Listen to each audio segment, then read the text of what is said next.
here we go. Welcome to Order 42. I'm Rob. Of course, we've got Eric here. We've got Leon here. We've got Jay somewhere. But we're live.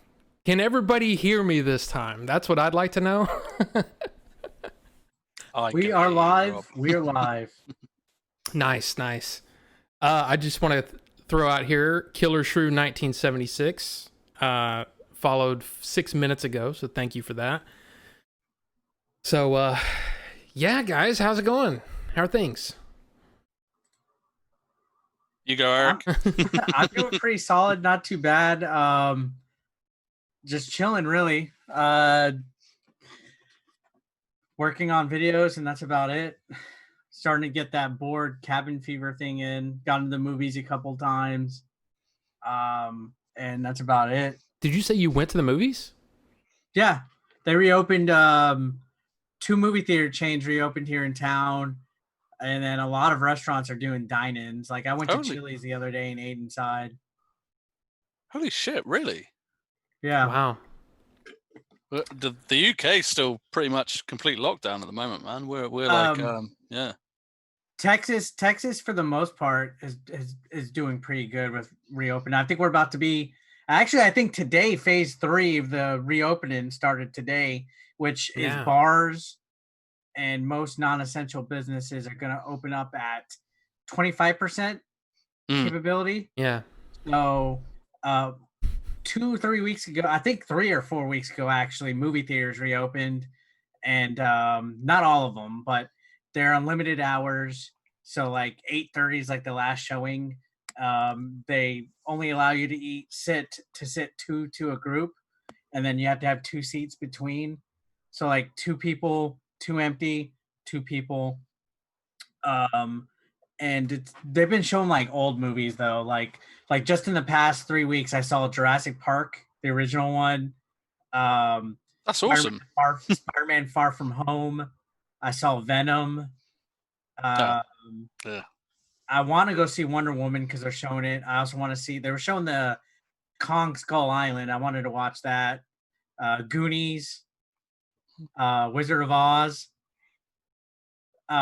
Reason why I wanted to see Jurassic Park 1 though was because I remember watching that as a kid in the theater and seeing how awesome it was. I was like, oh my god, this is like one of the greatest movies ever freaking made, even as a kid. Like I'm not sure I saw it in the cinema. I'm not sure I even saw it. Yeah, 3rd grade Eric knew back then how great of a movie that was. So when I saw that the Santikos Theater and Evo were gonna show it again, I was like, oh man, I want to watch that in theaters again. So I went and saw it, and I want to go see Goonies in theaters because I didn't get to see that as a kid. And I want to see Wizard of Oz in the theater too, but they're showing old stuff. I think Tenet is going to be like the first brand new release movie coming out. And then they're also doing a lot of the other theaters in town opened up with a drive-in style idea where they show the movies on the actual building of the theater.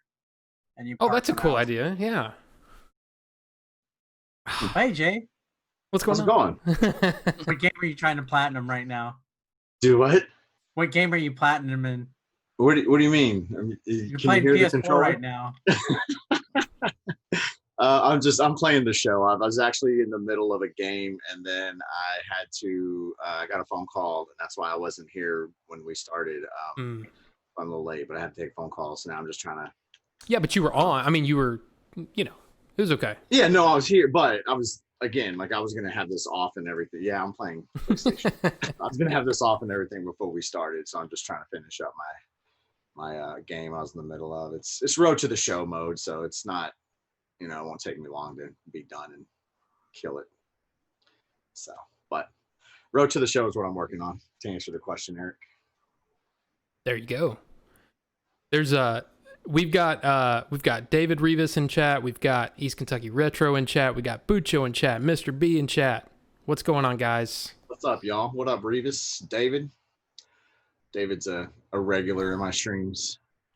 Yeah, he actually helped me out a lot on the last show when, and I had, I had some topic issues toward the end. I was burning out. I was like, I don't got anything else to talk about, and then he kept bringing up stuff. So I was like, cool. Oh man, so, yeah. Chat generated topic matters are good. Can be good. yeah, right. Can be. It's funny. Mr. B said that the last movie he saw to drive-in was Angels in the Outfield and Bird on a Wire. Wow. Fucking hell, that's old. Yeah. I forgot what movie it was that had who's that guy? The guy that had the show The Critic, John Lovitz. So he had a movie that was parodying Dangerous Minds with Michelle Pfeiffer, like in the late 90s. Oh yes, I remember that one.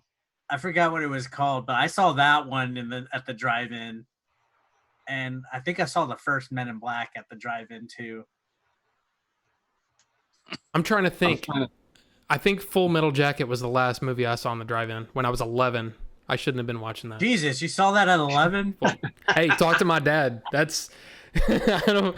That movie would not be able to be made in 2020. No, and that movie screwed me up too. I think I saw that such a in good fourth movie. grade. That's probably one of the best war movies of all time. It's good. Like top 5 easy. Yeah.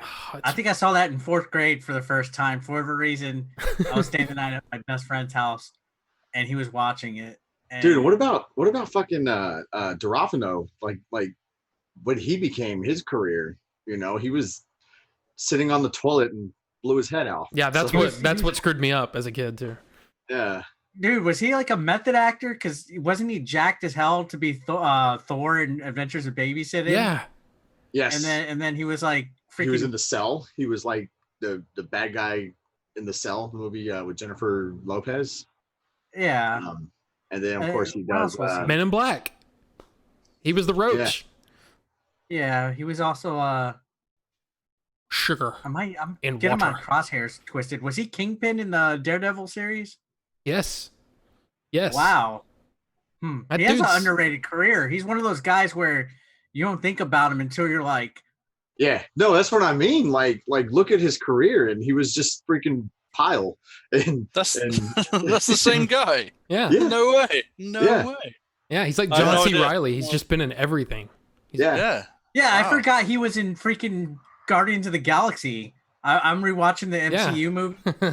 I'm like, wait a minute. Not D'Onofrio.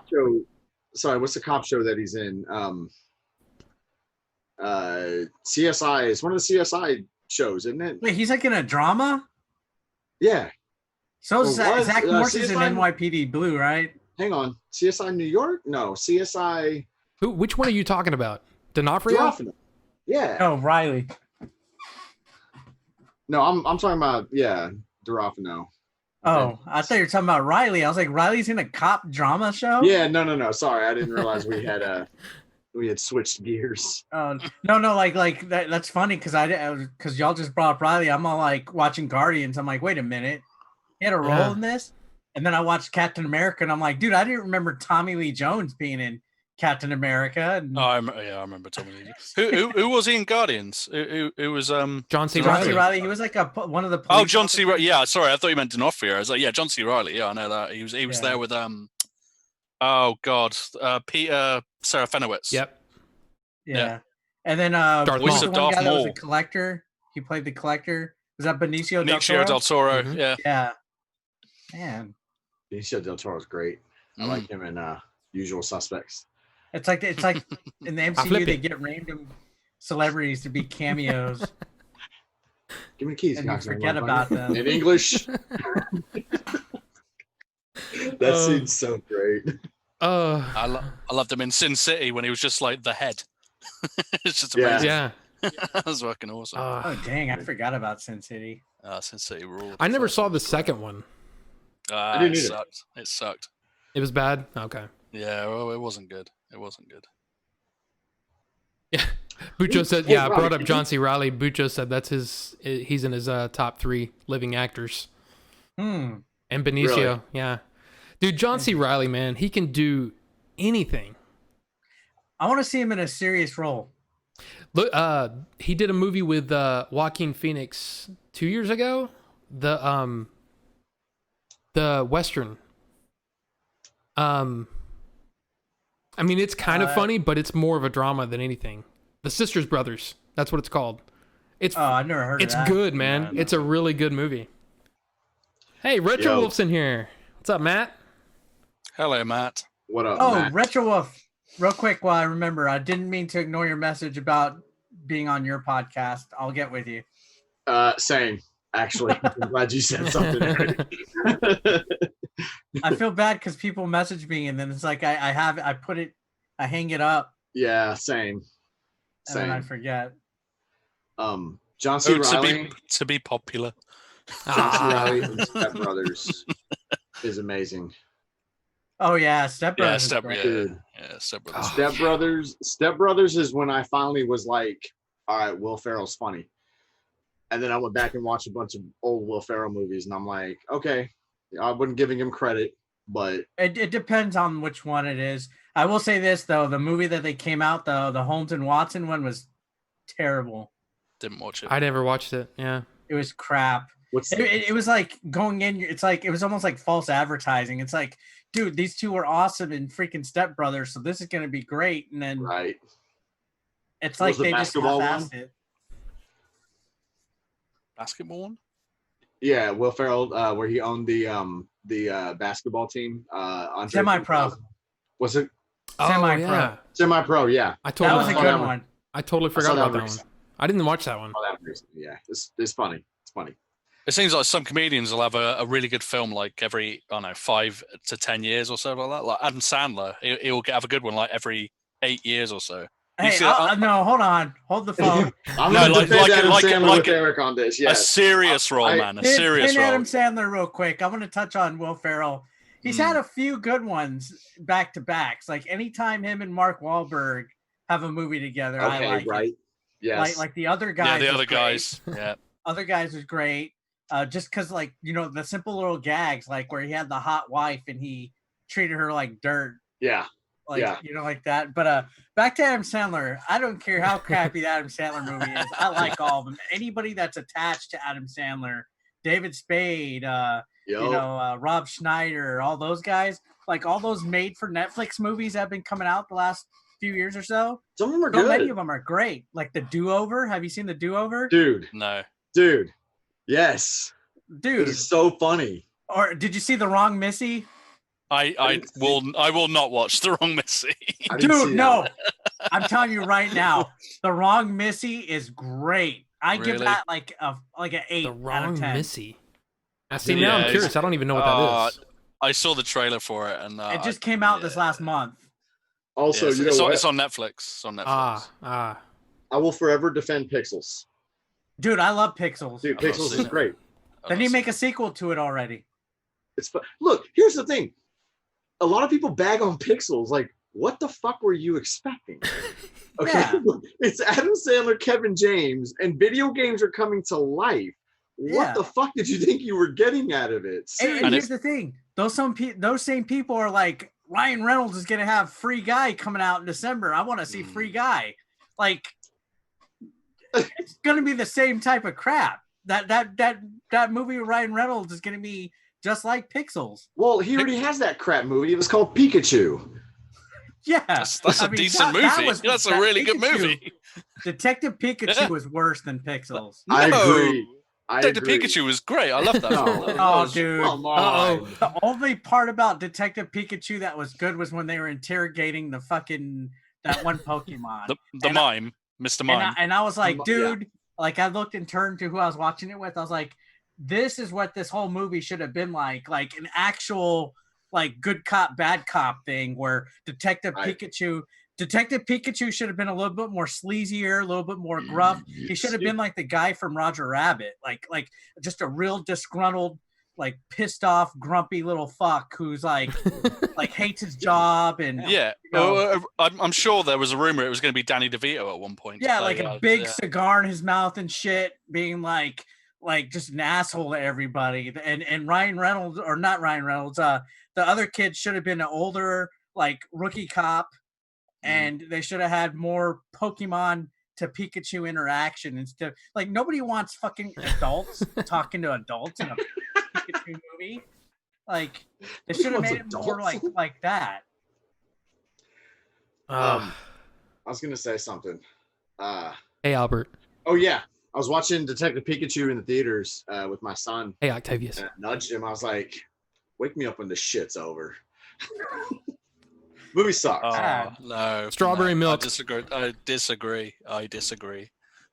Maybe in a couple years, the people that made Detective Pikachu and Sonic the Hedgehog and stuff are gonna just like collaborate and say that's the beginning of the Smash Brothers cinematic universe or something. Oh, Sonic was good. Sonic was good. I enjoyed that. Sonic was awesome. I still haven't seen Sonic or Sonic. all these movies you're talking about. I haven't seen except for Pixels. Sonic's decent, and I'm very much looking forward to the sequel. I'm no spoilers, but it's going to be good. I haven't seen it yet. I will. I'm always like right now. I don't really have an excuse, but I'm watching a whole bunch of stuff that I haven't gotten to see yet. Honestly, right now I'm on this like cheesy 80s horror movie kick. Like Slumber Party Massacre and Sleepaway Camp. Yeah. Have you seen the sort of new revival of old school horror movies that come out, like Ready or Not, and Ready or Not is fucking awesome, and The Babysitter. I think I saw the Babysitter on one of my streaming services the other day. Well, it's the same girl. She looks like Margot Robbie, but it's she's called like Samaya or Samara or something. Yeah, but she's amazing. She's in Ready or Not as well. Ready or Not is fantastic. I recommend that, man. I did see really Babysitter. Babysitter was a little. It's cheesy. It's cool. It's very cheesy for sure. Yeah. But I think that kind of puts a little charm to it. Honestly, it's like, all right, this is just kind of a little over the top and cheese dick, but. Well, have y'all watched American Horror Story at all? Yeah. No. I've seen a few. I've seen a few. The last season was 1984 slasher based. Like that was the theme. Interesting. I'm not seeing that. Right. And you don't have the good thing about American Horror Story is you don't have to watch the previous seasons because each season, well, some of them cross, but each season is like its own thing. So if you like Friday the 13th and slashers and stuff, watch the last season. It's pretty good. I loved the first season. First season was amazing, but I think I saw the Nuclear Apocalypse one. Dang, as well. real quick, don't want to interrupt you, but somebody's Red Pyramid Head is just gifted 5 subs. Ooh, dude, thank you, man. Leon just got a subscription to Order 42. It's mine. Yeah, I mean, dude, that is very generous. Thank you. I mean, again, we just hit affiliate, so now I can get subs and stuff. Oh, dude, yeah, I remember. Congrats. I didn't get to congrat you in person. Oh, no. Dude, I appreciate it. And I mean, wow. I did not expect that. Thank you. Thank you. And I don't even have any emotes set up yet. Oh. What are you gonna do? Well, that's the thing that I kind of need to figure out is like. You should have a party. You should have a party right now. Let's do it. Let's just figure it out. Yeah. Anyways, I didn't mean to interrupt you, Leon. I'm sorry. I just saw the alerts. No, dude, that's awesome. I can't even remember what the fuck I was talking about. You're talking about American Horror Story. Dude, I just got I got like, holy crap. I didn't even know that was. Thank you, man. Red Pyramid Head. Thank you for the gifts. Yeah. That's awesome, dude. That's awesome. Yeah, that's awesome. But yeah, real quick, there's there's so much going on in chat, but I wanted to bring up something. Amazon Prime. Do you guys have Amazon Prime, right? Mm-hmm. Not anymore. Okay. I don't. Oh, you don't? Okay. Because there's a movie on there. Rudy was the second assistant director. It's called High Moon. And listen to the synopsis. You were talking about kind of cheesy horror movies or cheesy 80s like a gunfighter from the Old West returns from the grave to stop a bloodthirsty werewolf motorcycle gang from terrorizing a small town. I watched that the other night, and dude, I had a blast with it. It's got Sean Patrick Flannery is in it. He's the only one that I like super recognized. Okay. But there's some other Chad Michael Collins is in it. There's a couple of other people that you go, I've seen him before. Matthew Tompkins, which I don't know if you know who that is. I didn't know who it was, but then I looked him up and I was like, oh yeah, I have seen him in sort of, some different roles. But I was just going to suggest if you want to watch a crazy movie, it's High Moon or Howlers. It's known by 2 names, but it's pretty funny. And I watched that for my prep for Rudy. Very interesting, dude. It was hilarious. What year did it come out? last year. I'm in the same boat as Jay, where I'm catching up on a lot of stuff because Yes. I've noticed I have like Hulu, Netflix, Disney Plus, and all this, and I don't ever really watch anything on it. So now I'm like, okay, I'm starting between 1 to 2 movies a day. Even if I'm like just working on or playing a game, I'll have a movie on another screen, Right. and I'll watch it. So like, I have a Shield TV also, so I have like all the streaming services like hooked up, and then stuff like that to keep track. Just random, even random platforms like Tubi and Crackle and all that. Dude, Tubi's on there. Sorry to cut you off, but Tubi is fucking great. Like I got a Fire Stick for Christmas, and Tim, being the thug that he is, he jailbroke it for me, and I got like all these free apps on it, and Tubi is one of them. And that's where, dude, there are so many great, like the horror movies on there is amazing right now. Well, that's where The Babysitter's at. Yeah, The Babysitters. Well, I saw that one on Netflix a little while back. Actually, I have seen that one, but no, Tubi's amazing, man. And like, I was complaining last night in my stream about the Ernest movies because they're just not good. And as an adult, like Jim Varney kind of gets on my fucking nerves with that character. Honestly, he's just too much. But they're all on Tubi right now, and that I've been watching those as well. So childhood classics, man. I mean, dude, and I used to love Ernest Goes to Camp, and now I'm not saying I don't still, but now it's like I'm watching these movies, man. And I know David Rivas is here, he heard this last night, but just Ernest in his spaces, it's just like so stupid, so over the top, and it's like, okay, every single little everything that can go bad will go bad, and that's okay because sounds like the Game Chasers movie. Okay, fair, right? Dude, his faces and that stupid laugh. I want to punch him. Oh yeah. I mean, again, I told you this because you were complaining about it in the group chat. That's just, he's a character actor, kind of like Paul Rubens was always going to be Pee-wee. That's their shtick. Yeah, but Pee-wee's funny. Like that shtick was funny, you know, and it's Ernest still was funny. Like I can watch it now and it's still funny. And this is the thing, like I saw Ernest movies growing up. Okay, but now I'm watching some that I didn't like. Ernest in the Army, goes to the Army. And it's like, Never saw it. I know he went to jail, but he did go to jail. All these dick. There's basketball, there's Rides Again, Army, Saves Christmas. Camp was my favorite. Yeah. I think that was the most famous one. Yeah, definitely. Yeah, I think so. But even if I go back, I'm just thinking about that. It's like, even, you know, one of those things where if it's gonna go bad, it will go bad for him. Like the fucking turtle latching onto his nose, and then they gotta sing it off. Like, come on, really? Yeah. Well, I mean, like, I think the two most solid ones. I used to watch Camp all the time and Christmas as a kid, then growing up, Goes to Jail and Scared Stupid were my two favorite ones, just because I think those were more solid as far as like substance goes. But I think the reason why Ernest was such an idiot was because he used to do a lot of, the character was like in commercials first as like a guy that was always screwing up or whatever while he was trying to promote the brand, and that was the gimmick. Okay. People would watch the commercials because they want to see what Ernest fucks up again. Gotcha. Like he'll be like, That's "Hey the guys, next title of the next movie." Well, hey guys, bring Diet Coke, whatever." And then meanwhile in the background there's a fire starting or some crap. Like, right, I got you. Okay. Now, hey Jay, remember? Okay, so Blockbuster, right? Yes. You remember there was a bunch of movies that kind of came out right at the same time, and they were all like, they were almost like live action cartoons. So you had Mouse Hunt. You had Rocket Man. Do you remember Rocket Man?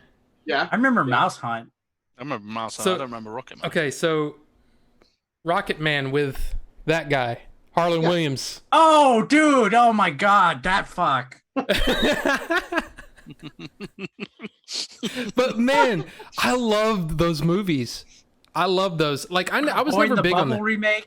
There was Boy in the Bubble with yes. Jake Gyllenhaal. Was it Jake Gyllenhaal? Yeah. Oh, Bubble Boy. Shit. Yeah. Bubble Boy. He looked like a fuck in that movie. Oh, man. Speaking of Jake Gyllenhaal, am I am I the only one who just like I watch Johnny Darko and I'm like, what the fuck is actually going on here? That film fucking sucks. People Okay, who say thank they you. they get that film are just being like, oh yeah, I'm cleverer than you are. It's like Inception. It's like, no, fuck that shit. There was that other. I like Inception. I love Yeah, Inception. it's a good film. It's a good film, but are you like one of these people who say, "Oh yeah, you've really just got to get it," you know? No, There was that one movie with him in it where it was like there was a train wreck or something, and Source Code. Oh shit, yeah. Source Code. Source Code. Yeah. Source Code was good. yeah. Yeah. I actually Did like you Jake see Gyllenhaal a lot now. Gyllenhaal, yeah. Did you see Nightcrawler? Yeah. No, I haven't. That's fucking cool. Yeah, That's a that movie's- dark film. That should have got Zodiac. the Oscar. Zodiac was Yeah, great. Zodiac Dude. was wicked. Yeah. Which is the one where he plays the not necessarily paparazzi, but Nightcrawler. Like Nightcrawler. okay, yes, that was a good one. Yeah. That Yes. should have won the Oscar over Birdman. Birdman fucking blew. Rat That was Boy. dope. David Rivas brought up Rat Boy. What? Rat Boy. I remember that. What is it though? I can't remember. Dang, I forgot about that one. But Nightcrawler was good. Mm. I think where we really started to see Jake Gyllenhaal like kind of develop and kind of kind of grow into what he is now was Jarhead though. Oh, He did good good in the film. new Yeah, Spider-Man. good film. Dyslexic Nick, thanks for the follow. Yeah, but Jarhead was before that. So Yeah. from Jarhead on, it's like, Hey, Nick. man, this dude's legit. He did good in Brokeback Mountain too. Yeah. Never saw that one. Never. I liked it. It's a good movie. It really is. What- I will probably watch it at some point, but It's- I just never have. It's one of those movies that Christine and I were talking about it the other day on her show, is that it's like, what's weird about that movie is that, you, at least me, it's like, I don't like to be preached to. So, Right. I hate it. So this Yeah. movie is literally just two people that love each other that can't be together. That's what it's about. And Okay. when you do that, when you get that far in, it becomes like a universal type story. And you can, even if you don't feel the same way as those people, you can still get something out of it. You know what I mean? It's still Sure. Sure. and it's beautifully shot. Ang Lee. Ang Lee, Well, right? you're making me actually want to watch it now. It's actually really, what's the one- it's good. Isn't Ang Lee the guy who puts doves in all the films or something? What's Yeah. the cop movie he did? He was a cop. His partner was I can't remember it's a Mexican dude who was in Ant-Man maybe? What the fuck was Which the one name of now? that? It's Jake Gyllenhaal. Hang on, I'll look it up. This is, if you haven't seen it, give me a second here. Let me look this up. Jake Gyllenhaal and Matt's saying, what is it? What was that movie with Jake Gyllenhaal and Hugh? I think you're talking about End of Watch, Jay. That's it. Yes. Oh, that movie was good. That's a That's fucking Michael good Pena, one. who was an Ant-Man. Yeah. Michael Pena. Pena. That's Michael the Pena. guy. Yes. I can never remember his name. What's that Which about? Marvel screwed up.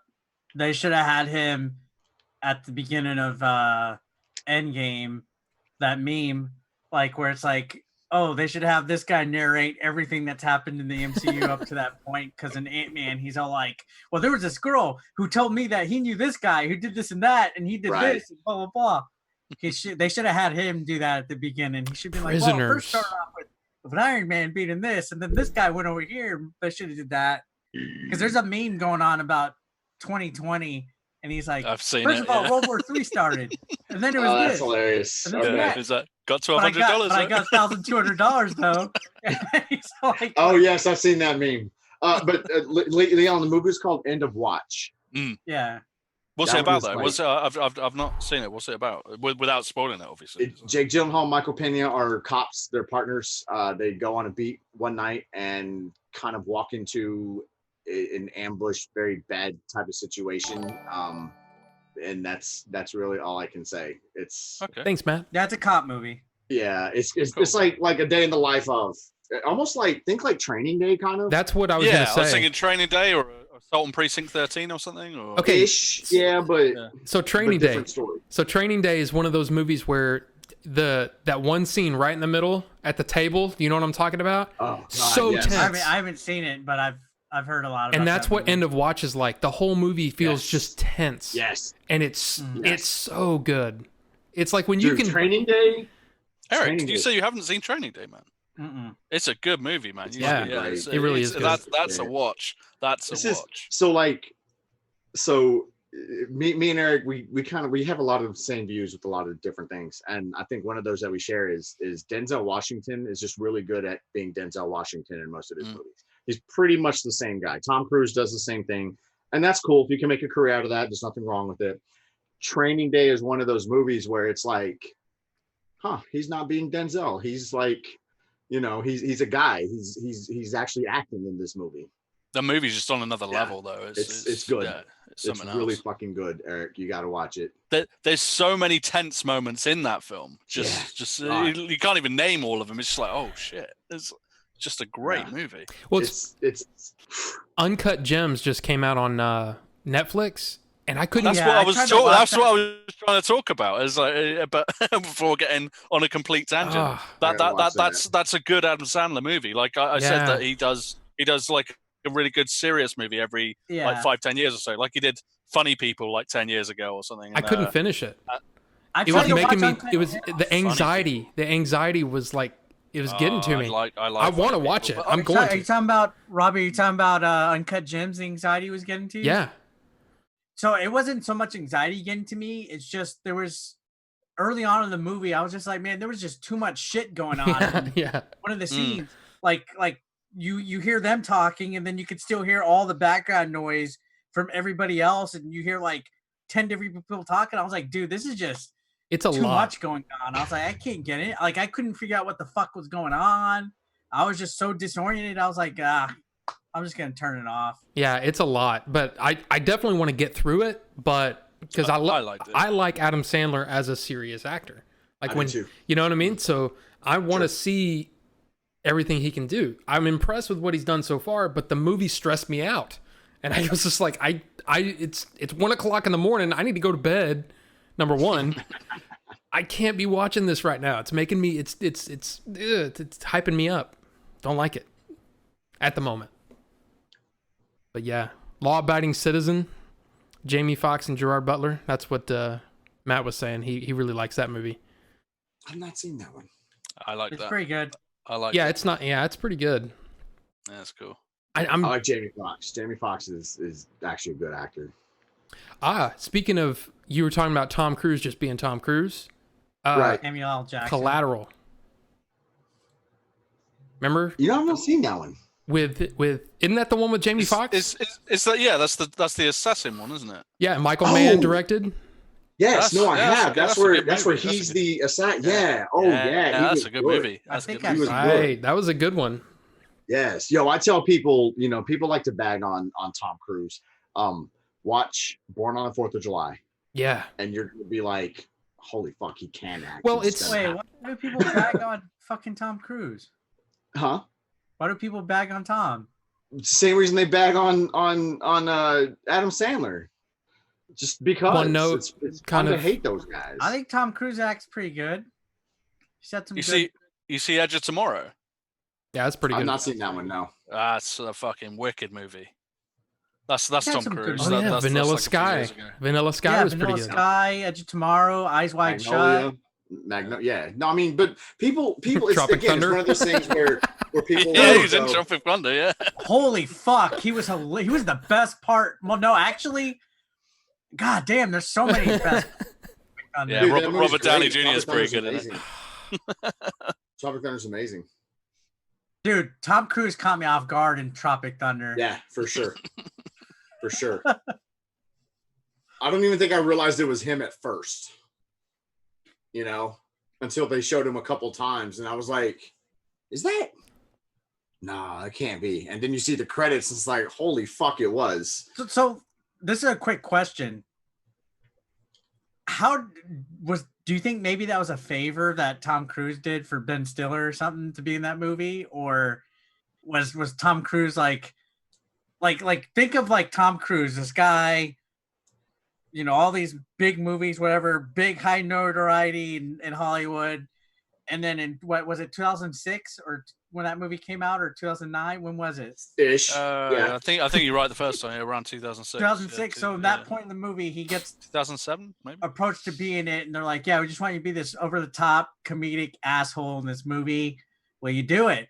Like that had to have been a favor for his buddies, right? Well, Like whoever was the director or something. Well, that's what I was going to ask, and that's kind of where we need to know certain things: who wrote it, who directed it, who are the producers. Obviously, we see the people in it. And directed it. Yeah. Big names in it. Ben Stiller, Matthew McConaughey, Jack Black. Robert Downey, Jack Black. Right, there's big names in it. I bet you it was the director. That's a good question, though, Eric. Ben Stiller directed it. Ben Stiller directed it. Okay. So he had to have done a favor for Ben Stiller then. He had to have been like, you know what, I'll do it. Because at that point, that'd be like Leonardo DiCaprio suddenly doing something like that. Matt, this will definitely go up on the YouTube channel, but then you can catch the replay on here for 14 days after it's done. Oh shit, I forgot he was in Austin Powers. Yeah. He was in Austin Powers. I think what it is Tom Cruise just he does all of his Mission Impossibles and all that kind of stuff, but then every now and then he says, I want to do something really different. Find me something really different, and then he just does it. Agent. Yeah, whatever his agent is. Agent, find me something good. What's going on right now? That was one of my theories about certain actors. Eventually Leo got his Oscar, but I was like, a lot of those guys should have like 15. Yeah, a lot of those guys, they'll do a role all of a sudden that diversifies. Like Mark Wahlberg is fantastic at it. He'll do some dramas, he'll do comedy, he'll do all this and that. And speaking of Leo, why hasn't Leonardo DiCaprio ever just been like, you know what? Fuck it. Let me go do something stupid well, maybe now he will. Now that he finally got his due diligence, he got his hardware like he deserved. Maybe now he can be like, you know what? Okay, the pressure's off now. Fuck it. I can do whatever I want. Well, he kind of got it already because he started out in Critters 3, I think, or something. Critters fucking 3. That was Leo's first film, I think. Yes.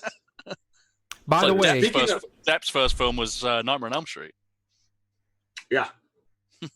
Yeah. And Leo is very funny in Wolf and Wall Street.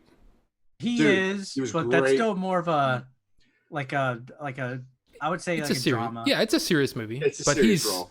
That movie's great. Dude, I lost my mind during the trip. Oh God. Oh, dude. I was laughing. Did that so well. I'm serious. I was hurting. I was laughing so hard. I was crying. Yeah. God, I was laughing so freaking hard. He was good in Django Unchained also. Oh yeah. He was amazing. That bit where he has the huge monologue. Apparently, that was like completely off the cuff because he actually did cut his hand. Yes, I heard that. Like he really cut his hand and like you can see it bleeding. Stuff like that. I heard that. You can see his hand bleeding in that scene. It's crazy. Apparently, completely real. It's like that should have got him an Oscar. That he should have got an Oscar for probably Catch Me If You Can. Dude, that movie's amazing. I love that. That's movie. a great film. It's he should have got it way before. Yeah, he should have had. Like I said, he should have 15 Oscars right now because the dude's just fucking great. Oh, you want to talk about old Leo stuff? Watch This Boy's Life. It's him and De Niro in that. And De Niro plays an abusive stepdad. And who's the chick in it? God, she was kind of big back in the day. She did that movie, I think, with Jimmy Smits, where like, don't they change places, like that classic bit where like he winds up in her body and him and hers, you know what I mean? Like, what the fuck was her name? Ellen Barkin? That's it. Yes, you just looked it up, didn't you? Yep. No, I've never seen this movie. It's fucking great, dude. He's young in it. He's Dushku. Yeah, he's good. Oh, that's Faith from Buffy, isn't it? Yeah. Sure. Yeah. I've never seen Buffy. Talking about comedic actors doing serious roles and doing them well. I want to point out two things real quick. One, number 23, right? Jim Carrey. I love it. I love him in it. And Ben Stiller, Permanent Midnight. He's fucking great in Permanent Midnight. He plays a heroin addict. You're gonna have to send me some of these afterwards because I've not heard of that. Yeah, it's End really of watch good. in Permanent Midnight. Yeah. He said he's terrible as J. Edgar Hoover, though. I never saw that one. I didn't see that one, but he was fucking great in Aviator as Howard Hughes. Yes, he was. That was awesome. He was great in that one. By the way, just a little note, guys, if anybody wants, links to any of these guys' channels or anything like that, or anybody that's been on the show, so you can do !Billy and it'll bring up the Game Chasers link. You can bring up !Movie and it'll put the Indiegogo, ! There you go. Nice. So Jay, Leon, Peter, Christine, they're all in there. So, and these will just stay there, and we'll just keep adding to it as we get people on this show, just so I just tested it. That's pretty cool. Yeah, so everybody can have their links, and we can, if somebody asks about them, they're like, hey, how do I find Peter? I can just go ! Peter, and it'll be on there. Nice. Sweet. So, Sweet. Yeah. I just wanted to bring that up because I don't think I've actually mentioned that. That's cool. I just did it for all three of us. Yeah. Did you? I'm not even on the. I don't even have the Twitch page open right now. That's pretty cool. I need to set those up on my streams. Yeah, it's an idea I got from a different stream where he, like, when somebody raids him, he puts in their links and stuff, so they can just do that. And I just thought would be cool to, you guys are helping support me, so I figure I at least put you. It's the least I could do is do that. You know what I mean? Very sweet. So, real quick, it popped in my head. So, like, Denzel plays Denzel, Tom Cruise is Tom Cruise, Samuel L. Jackson plays Samuel. Yeah, Samuel L. Jackson's so good at playing Samuel L. though, isn't he? Right. It's almost like if you've got that kind of character, then do we really care? Like, yeah, like no, Man on Fire. That's the thing. Dude, Man on Fire is awesome, and it really pretty much is Denzel playing. Denzel. Well, what if I was a drunk? Well, how would I act? This is how I would act, and then, but I'm also a badass. How would I act? That's really Denzel, but it's fine. It's awesome. So I think Marvel's very lucky that Samuel L. Jackson is on board to do as many, even if his bits in some movies aren't that intense, like he's not in it as much. Like, you know what I mean? Like, they're pretty lucky. See, you know what though, with him, like, there's a story I heard about him with like Star Wars, and the point is, I think he's a fan of these kinds of things. Oh yeah. Where he approached, I forget who it was, a producer or somebody, and was like, "Yo, I want to be in these new movies, even if it's a stormtrooper. Like, I'll be a guy in a suit." Like, he just wanted to be in a Star Wars film, and they wound up casting him as Mace Windu. So I think, like you say, they're lucky, and I don't think that's how he sees it. I think he sees it as he's lucky that they continue to let him in, because I just think he's a fan of these kinds of things. Right. Got his own specially colored lightsaber as well, didn't he? The purple. The purple, yeah. Speaking of Samuel L., we always talk about, or going kind of in that same vein of, like, Denzel still Denzel, and with Man on Fire, it's like you're kind of this, little bit different version of yourself. Time to Kill with Samuel L. Jackson. He was great in that one. He was McConaughey too. McConaughey was badass in that. Yes, McConaughey's fucking great. I love Matthew McConaughey. He's awesome too. Yeah. I walked out of Interstellar though. Would you say? What? Oh, you walked out of it? I walked out of Interstellar. Look, everybody has a shitty movie for sure. Everyone's done a bad movie. As soon as he went beyond the bookcase, I went, "Nah, fuck that," and I walked out. I haven't even seen it. And I don't think I want to. It's fucking shit. It's one of those where, it's Christopher Nolan, So from that point of view, I still think it's worth watching. It's not my favorite of his, but it's almost like, to me, it was like and people might take back their follows now if I say this, but Arrival. I didn't care for it. I was like, it was almost like they were going, "Oh, we're thinking so far ahead and so deep," and I'm like, yeah, I've thought of that before. It was almost like, ooh, look at how smart we are coming up with this. The aliens don't, and it was just like, I don't know, I'm just okay. It's just okay. Arrival had a good atmosphere, though, I think. Yeah, no, the production, the movie, the way it looked and all that, the way it was acted, everything was good. But it people were like, "Oh man, I was so blown away," and I was like, "Really?"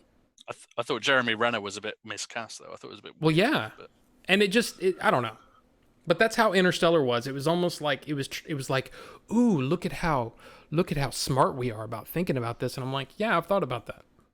And it's That got movie walking tripped Kit me Kat out, robots. Which one, Interstellar or Arrival? Yeah, Interstellar. That one Mm. tripped me the hell out. Like I've left that movie with a low key like panic attack.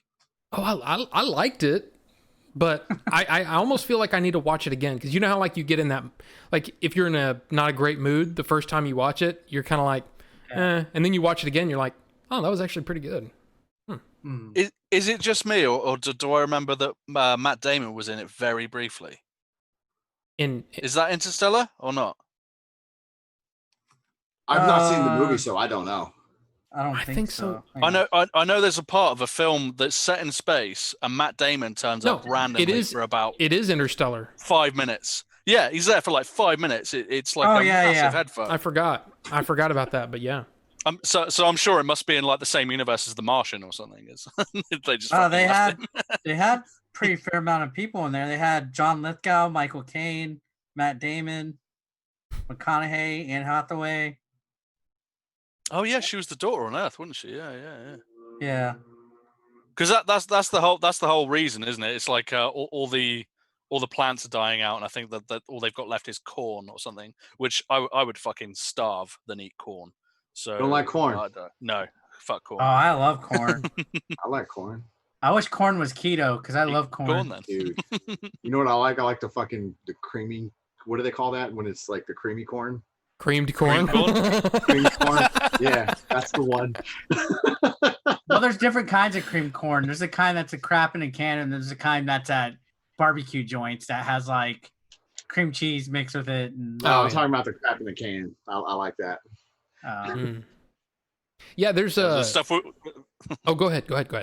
I was just gonna say the shit we get in the UK is it's just it tastes like ass. So no, I'm not gonna eat corn. Okay, interesting. Like corn on the cob. You ever had that? See, corn on the cob is a little bit weird because as long as it's got enough butter on it, I'll eat it. But that just means I like butter. What you need to try is street corn, which is like Mexican style that has like the pepper and it's roasted and all that. Yeah, I'd try that. I'd try that. Yeah, I'd try that. Roasted street corn is awesome, and corn in a cup is fucking legit too. Yeah. Now, when Leon comes back, where do we need to take him? Try everything that's Tex-Mex. For a steak. I didn't get a single steak when I was there. Steak? No. Oh, we can just remember we had to go chili. We had to go Chili's instead, which with chili was fine. Yeah. But yeah, when we finished filming and we were going to go out for a steak and then everywhere was closed. I mean, we just need to take him to like I mean, honestly, any steakhouses will suffice. Hopbra or fucking Saltgrass. Saltgrass is pretty. He good, needs to eat a chicken fried steak though, too. Oh yeah. I had a little bit off Rufus at Denny's, I think. Okay. Yeah. Okay. It's Denny's. It's lower quality, but ooh, he needs to have chicken. Cracker Barrel. Leon liked Denny's. We it was that night we we're all pretty toasted, and me and Leon both ordered a breakfast plate and a dinner plate, and we ate. Yeah. And Chief gave the revelation that you can fucking order cheese on your eggs. If you try to do that in the UK, they tell you to piss off. Really? Yeah, no way you can say, "Can I have cheese in my eggs?" They tell you. That's how I get my eggs at Waffle House all the time with scrambled soft with cheese. Yeah, well, from that day on, when I was out there, I was like, "Yeah, cheese on those eggs," and they're like, "Yeah, of course, hon." It's like, "Yes." Yeah, no, that's normal here in this fat country. You get cheese on anything. We want cheese on everything. In the UK, you get what you're given. That's funny. I forgot about that. Joaquin Phoenix was in Space Camp while we're talking about space movies. Wait, like back in the day? Yeah. Movie Space Camp? With Leah Thompson and Kate Capshaw. He's the little kid. He's the little kid with the robot. Very interesting. I haven't seen that movie since I know probably back then. He was called Leaf Phoenix back then. Oh yeah. Leaf. Yeah. The family's weird. Rain and River and Leaf. And Butthole Phoenix and such a weird family. That's When they part of a cult or something, or I'm sure they were part of a cult back. Sure, let's just start the rumor. Yeah, sure. Okay, you heard it here first. Breaking news. Yeah, River Phoenix was pretty awesome too back in the day. River Phoenix was dope. Like that's sad, that he died young. Well, it's like him and Heath Ledger. It's like, yeah, God, yeah. But River was like really young, wouldn't he? Yeah, he was very young. Early 20s, like right? 22 or something like that, wasn't he? It's like it's crazy because the things that he had done, the movies he had been in, Stand By Me. It was like it was good. So Stand By Me is amazing, but he was good and he was showing that he was a good actor. And then all of a sudden, it's like, sorry, y'all don't get to enjoy this man anymore. Wasn't it like something with John Frusciante or something at Johnny Depp's Snake Club or something? Where he died? Yeah, it was Viper Room. Viper Room, that's it. Yeah, and it was the Chili Peppers guitarist or something that apparently gave him some drugs or didn't give him some drugs, and and then he was dead outside like minutes later or something. Yeah, dead outside for sure. That's the rumor. That's the rumor. Interesting. Yeah, scary times. That's funny you brought that up. I had to look it up that Joaquin Phoenix's family wasn't a cult. They weren't a cult? Yeah, they were. They left it when he was 3, and they changed their last name to Phoenix. It's cool. Bring it back. Bring it back. Did you see? They've rejoined. Dyslexic Nick said that Explorers was River's best. Explorers. Remember Explorers? I do remember Explorers. I don't think I've seen Explorers. They're all kids, and they're like it's a space. They build their own little spacecraft. Yeah. I think I have seen that. Wouldn't it Ethan Hawke, right? I think that's right. Isn't it Ethan Hawke and? I think it is. I think that's right. But Stand By Me, man. Dude, Stand By Me was great. Indiana Jones. Oh shit! Yeah, he's young Indiana Jones. Yeah, he's young Indiana Jones. Yeah. Young Indy. Such a shame, man. That guy. Such a shame. That's where I've seen it. Yes, Nick. Thank you. Yeah, that's where I've seen it.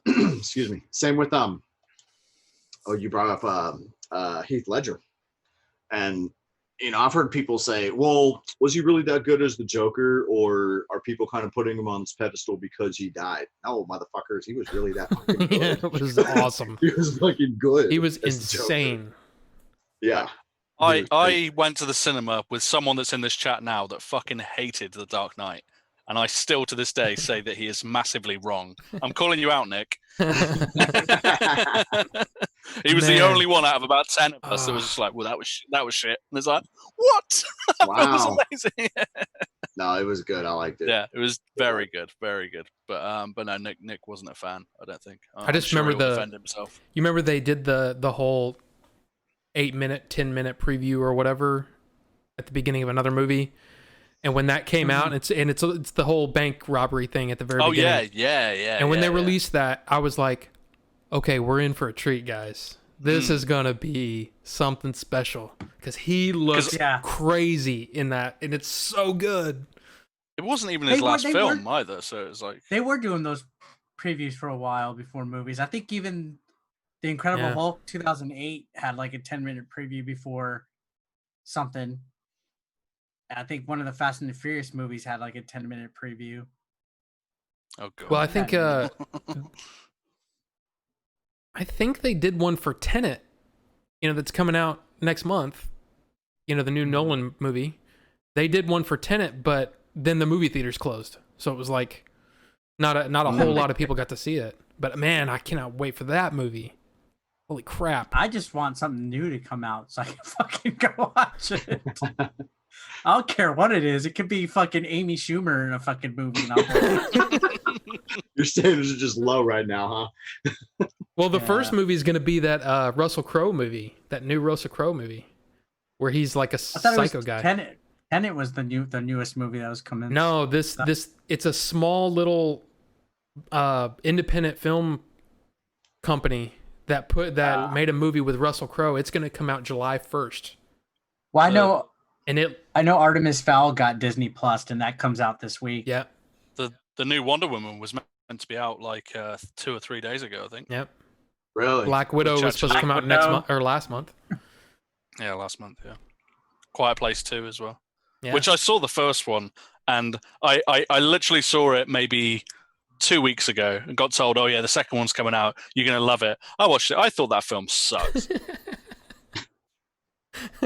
It's like, who the fuck cares? I don't want to watch the sequel. I was done halfway through the film, so I don't want to watch it. Did y'all? I mean, I actually like. It didn't like blow me away, but I thought it was entertaining. The kid deserved it. I liked it. Be quiet. Shh. Yeah, I'm curious to see how that's gonna. Well, and it's plus it's John Krasinski, man. That dude. I like him. Yeah, it's like now he's one of those where it's like I don't care if I'm into the movie or not. I just want him to do well. You know what I mean? It's like I want his movies to do well. I want him to be in good stuff. He was your guy's Martin Freeman, wasn't he? Because he was in The Office. Jim, Yeah. So yeah, he was your Martin Freeman. That's kind of cool. He's obviously getting really big now as well. So. I'm ready for baseball. Just me. All right. Well, I was wondering, like, that's one of the things that like one of the only things that I kind of came up with was like, what movies are you guys looking forward to seeing in the theater besides, like I'm interested in seeing. I can't wait for No Time to Die. That was supposed to come out last month.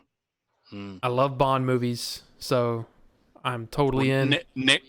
Nick's just reminded me in the chat that Bill and Ted's supposed to come out next month. Yeah, I forgot about that. Ooh, okay. Bill and Ted, yes. Except I've been reading a lot of, I don't want to say leaks and stuff, but I've been reading shit about it, and I'm like, I hope they don't do that. See, you gotta not read that kind of shit. Like that doesn't do any good. No, but I hope they don't do what I think they're gonna do. Yeah, don't say anything. Yeah, don't spoil it, man. Now, the one movie I was looking forward to is Black Widow, but Meh. of course that's not coming out till fucking November. You know she dies, right? She's died already. She's in the Soul Stone. Yeah, I know that was what I was getting at. And there's Dune. Oh. I can't wait for Dune. That one's gonna be. Say Dune or Dude? Dune. D-U-N-E? Yeah. A new one. Yeah. And it's got Josh Brolin, Oscar Isaac. It's got a pretty amazing cast, and it's Denis Villeneuve. So he did the Blade Runner 2049. I don't know if you saw that. I didn't like that actually. I thought the movie was pretty weak. I liked how it looked. It looked nice, but then again, I didn't like the first Blade Runner. I didn't like the first one either. Yeah, I thought it looked nice, I'm a but Blade Runner I just freak, dude. I love it. No, I thought it was boring. I love I it. think Ridley Scott is a hack for saying that that he actually meant the whole replicant thing, that Harrison Ford could be a replicant, because it was a rumor started by people online afterwards. Well, not online, but at the time, and then he sort of latched onto it. Oh, And yeah. did a director's cut and put in like the little origami thing and stuff like that. I was like, oh yeah, I totally meant that. I was like, did you fuck? Top Gun 2. Yes, I'm excited about that one. Yeah, me too. That's coming out Thanksgiving week now, though, right? I think so. And it's weird because I think that's a better release date anyway for it. oh yeah, and it's what's weird for me is that like when I heard they were making it, I was like, oh come on, really? And then the first trailer was like, okay, I'm in. Yeah. The only thing was like, really, he's still wearing the same damn jacket he's been wearing for 30 years? Seriously? Okay, that's fan service. Come on. No, that's I fan know. service. I know, All but that it's is. one of those things where it's like, okay, some of it's, but he's, But well, wait though. To be fair, those jackets still exist. no, I know. They're still around and still used, so Dude. it could be a new one. I know. I'm just, Could be a new one. it's just a little nitpick. It's just, I don't know. I'm just wondering if they're gonna do that shirtless volleyball scene again. That's really what I want. Okay. He doesn't even look like he aged that much. Why didn't they just set this movie up in the 80s? Well, because in the 80s, fucking, especially after Top Gun, everybody wanted him. He was fucking busy cashing. No. What I mean is, why don't they make the movie be based in the 80s? Like, oh, I mean, Like, Well, because they he could've is just had it- 50 after all. Even though he looks younger than us, he's still older. hey, they made Will Smith look fucking young as fucking Gemini Man. Okay, but do we really want to? They have the No, budget. dude. to make I've Cruise never, look- I didn't I see just think it Gemini would've Man. been Fun. I did. Huh? It's rubbish. No. The effects were good in that though. I can't remember Top Gun though. Whenever I try and remember Top Gun, I keep thinking of Hot Shots, and Hot it Shots. just it's the only way I can remember it, and it just plagues on my mind that I can't remember Top Gun. That's funny. As soon as I saw some of those, man, the real F-18s flying, and he's actually in the cockpit, it's like, dude, I'm in. The fucking, I don't know if those, like, whatever you want to call it, the dogfight scenes, the aerial scenes, like, they look fucking amazing, dude. And I'm like super fucking stoked about seeing what they actually do. Like, if you're showing this much in the preview, what the fuck actually Right. happens in the movie? Like, I'm really excited about that. It looks good. Like, the aerial scenes look great. Yeah, it's gonna be interesting to see what the actual story is, because I mean, I guess I'd be okay with them just flying around for 2 hours, but I kind of want to know what they're gonna, Well, it obviously, there has to be some kind of conflict. So And is it Russia? he's again? still a freaking Or is it captain. North Korea this time? Right? No, he's not still a captain, is he? I don't know. I can't remember the trailer. I well, just remember. Hang on. He was lieutenant Oh, in that's the right. first one. That's right. Lieutenant Pete Mitchell. I think because I remember reading and people were like, oh, after all this time, if he was even still in and not retired, he'd be this rank. Well, not necessarily. That's not exactly how it works. Like, you got to have an opening, especially once you start getting up into that high in the rank. Well, and I believe it is merit based. So that too, and they did say, and this is a thing too in the military, you can get demoted. right. They can bust you down a rank as form of punishment. And well, he was a fuck up, and they allude to that in the trailer, that you should be a higher rank than what you are, but because you're a disciplinary case, you're not. You could be like whatever, the best ever kind of thing. But anyways, those are like fucking, like, that's what you're gonna nitpick. Shut the fuck up and let's just enjoy the movie. Who gives a fuck what rank he is? Fuck it. He's fucking Corporal Mitchell now. I don't give a shit. But anyhow, I'm excited. I'm really interested to see what it's gonna be like. For sure. Because I mean, it just looks insane. It does. And for a second It there, it does. looked like we put Leon and Eric both to sleep there for a second, because they were both looking down. It just looked like they I was were checking both my sleeping. notification. But yeah, man. Excuse me. What are y'all's thoughts on the Batman? Y'all psyched? No? The upcoming movie. Yeah, with Robert Pattinson as the Batman. I mean, I'm always gonna watch Batman movies no matter what. I'm with Eric on that. Yeah, I'll watch it. I don't know anything about it. I think there was a leak on the suit or something, and people are always going to bitch and complain about everything if it's not their Batman. I mean, that's not what Batman's supposed to look like. Well, let's look at the history of Batman. He has many looks, so deal with it, right? What do I think of Robert Pattinson as Batman? I think he could do it. I I don't know. I've been watching a bunch of I think he older can. movies of his, Uh-huh. other than Twilight, and Yeah. the dude's solid. So I've See, not seen Twilight, so I The don't- thing is, when you I don't want to say are typecast, but when you're known for a certain role, that's all people look at. That's what they want to look at. They don't want to look at other things that you've done. So now all people are going to be thinking is, oh great, fucking Twinkle Tits is going to be Batman. He's going to fuck it up and blah blah blah blah blah. I believe that was said about Heath Ledger and the Joker as well, though, wasn't it? yes, Mhm. yes, it Back was. then, I was like, you know what? Why don't we wait and see if he fucks up before? Okay. And what's The only thing I'm unsure about the Batman is the car looks a little bit odd, and the bike. But it haven't could be even seen those. it could be a great movie. I've just seen some stills of it. And There's stuff like that, so. Yeah, I haven't looked up anything about Yeah, it. there you go. Interesting. it looks like a muscle car, but with just souped up. Like Yeah. it looks. Well, I mean, to me, maybe that's a prototype, and then later on at Right. the end of the No. movie, he makes the Well- Batmobile the way it's supposed to look. That's Well, it. 'cause hang if on it- though. if Again, it's sta- sorry. Go ahead, Leon. I was going to say, if it's starting out, if it's like the Frank Miller stuff, then that'd work. You know, Yeah. if it is him starting out, and I'd be happy with that. Yeah. Because it's like Spider-Man. Spider-Man didn't have the suit originally. You know, but he had again, the makeshift if we look stuff. at if we look at Batman and we're talking about the suit, how it's changed over the years. I mean, and we're talking changes from just if we're talking like cinema, the TV show, to the '89 Batman, completely different. And then even as that series from '89 on, you know, with Returns and what all that, the suit continued to change and evolve. And then the Dark Knight suit was different, all that other stuff. Well, the Batmobile's been the exact same thing. You know, the TV show, the Adam West Batmobile, is way different than the '89 one. And then what was the Batman Forever? That one was a completely different Batmobile as well. Yeah. I didn't like the Christian Bale one, the Dark Knight series. Oh, really? Yeah, it was like a tank.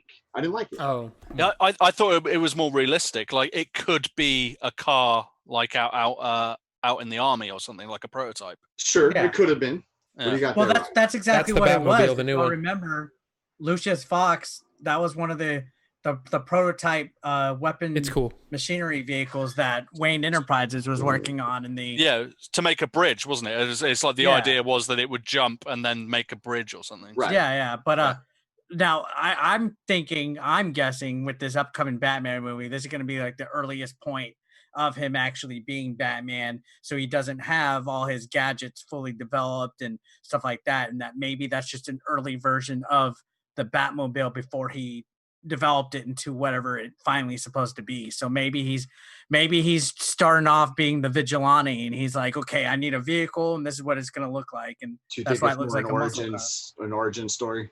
Well, Yeah. and because I mean, even the Adam West Batmobile looked like a freaking regular car, kind of, except for the globe windshield. And Is he going to You know have a what I mean? gun then? Is he going to have a gun? I don't know. Not He had a sure. gun back in the Frank Miller stuff. I'm sure he did. Like I'm sure. he had a gun at the remembering that right. beginning, yeah, and then Yeah, and then yeah, he had a The gun. one chief complaint I have about the Batman movies is they always have to go back and do the stupid origin. Like I'm Yeah. tired of seeing it.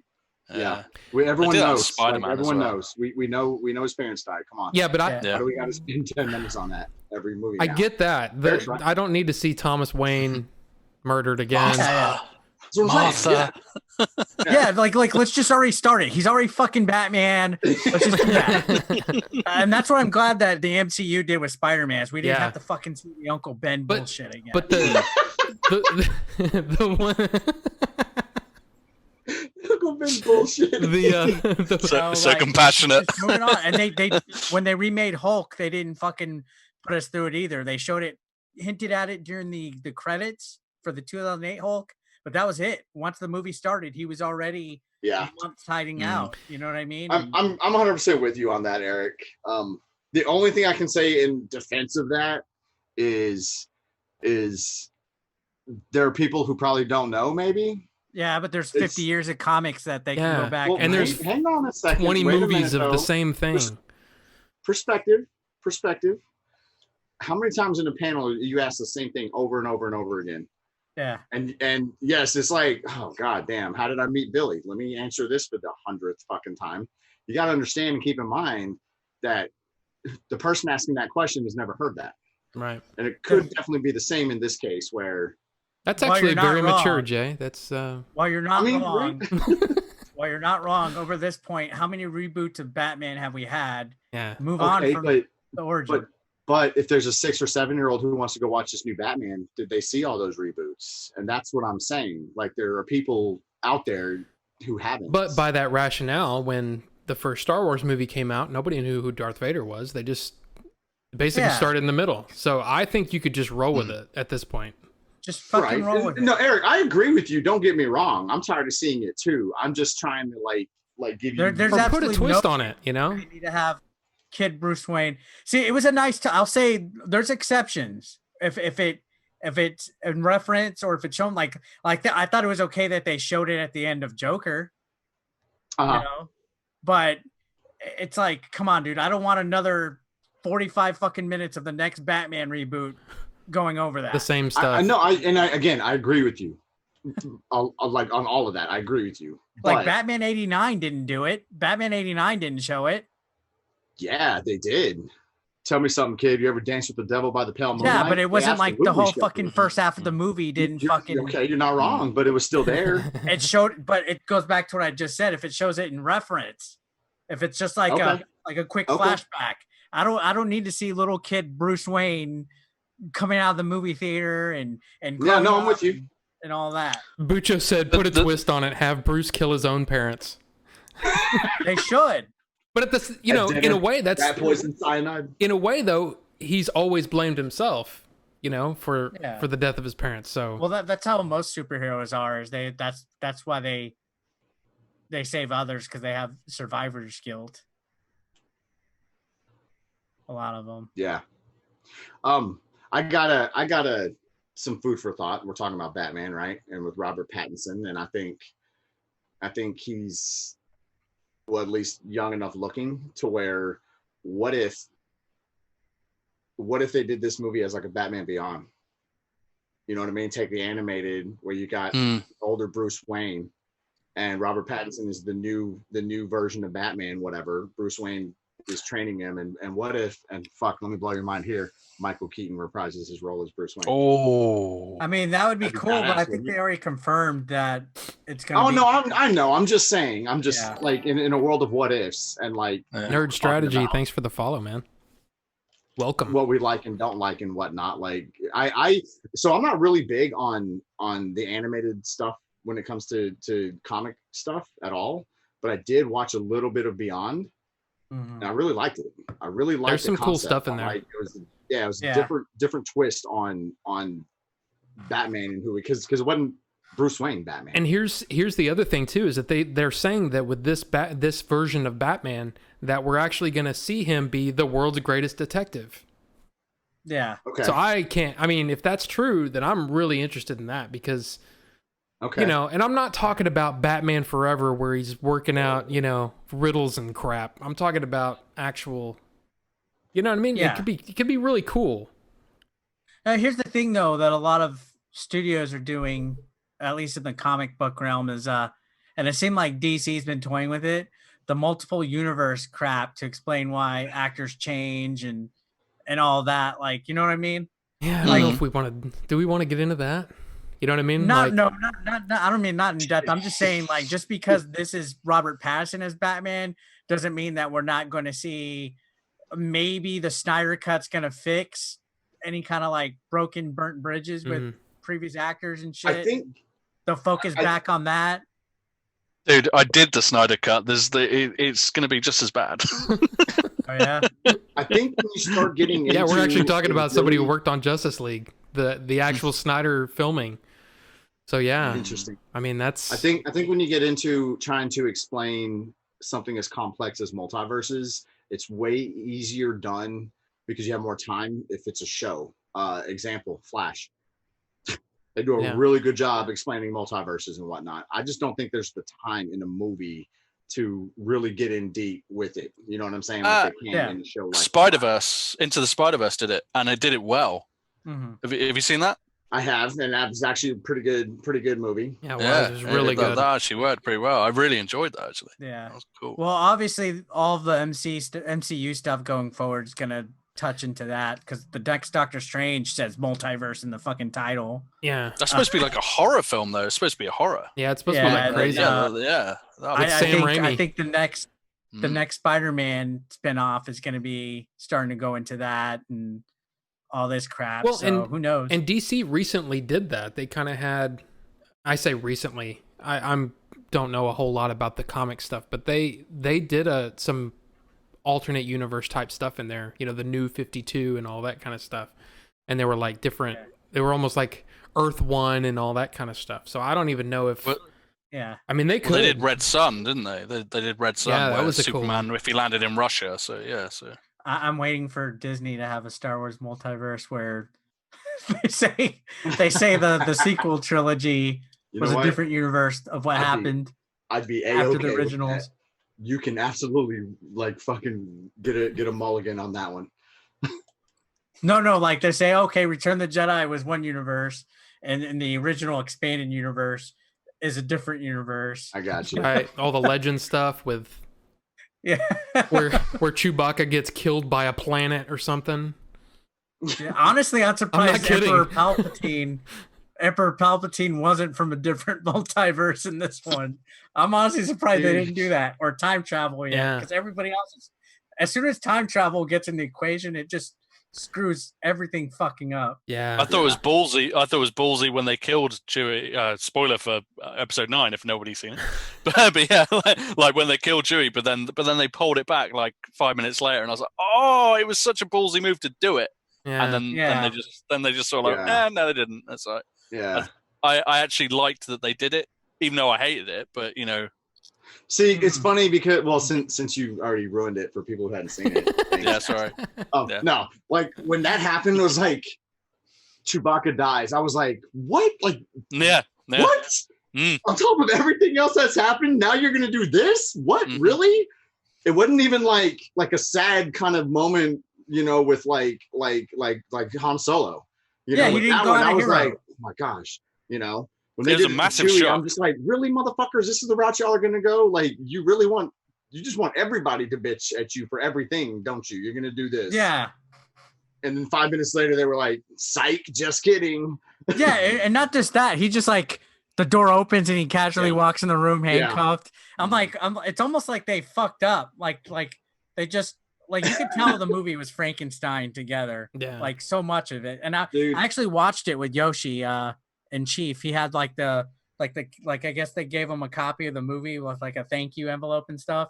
And we were watching it and we were putting our thoughts. I'm like, dude, I bet you because main thing, Carrie Fisher passed away, so that fucked up a lot of shit. Yeah, for sure. What they had to do, and then Last Jedi fucked up a lot of shit with what they had to do. So they had to like Frankenstein the whole fucking movie together and somehow make it work, and use Maz Kanata as the fucking person giving the exposition on what the fuck's going on in the scene when fucking Leia goes to lay down, and then they had to fucking throw a spoiler alert to anybody that hasn't watched it.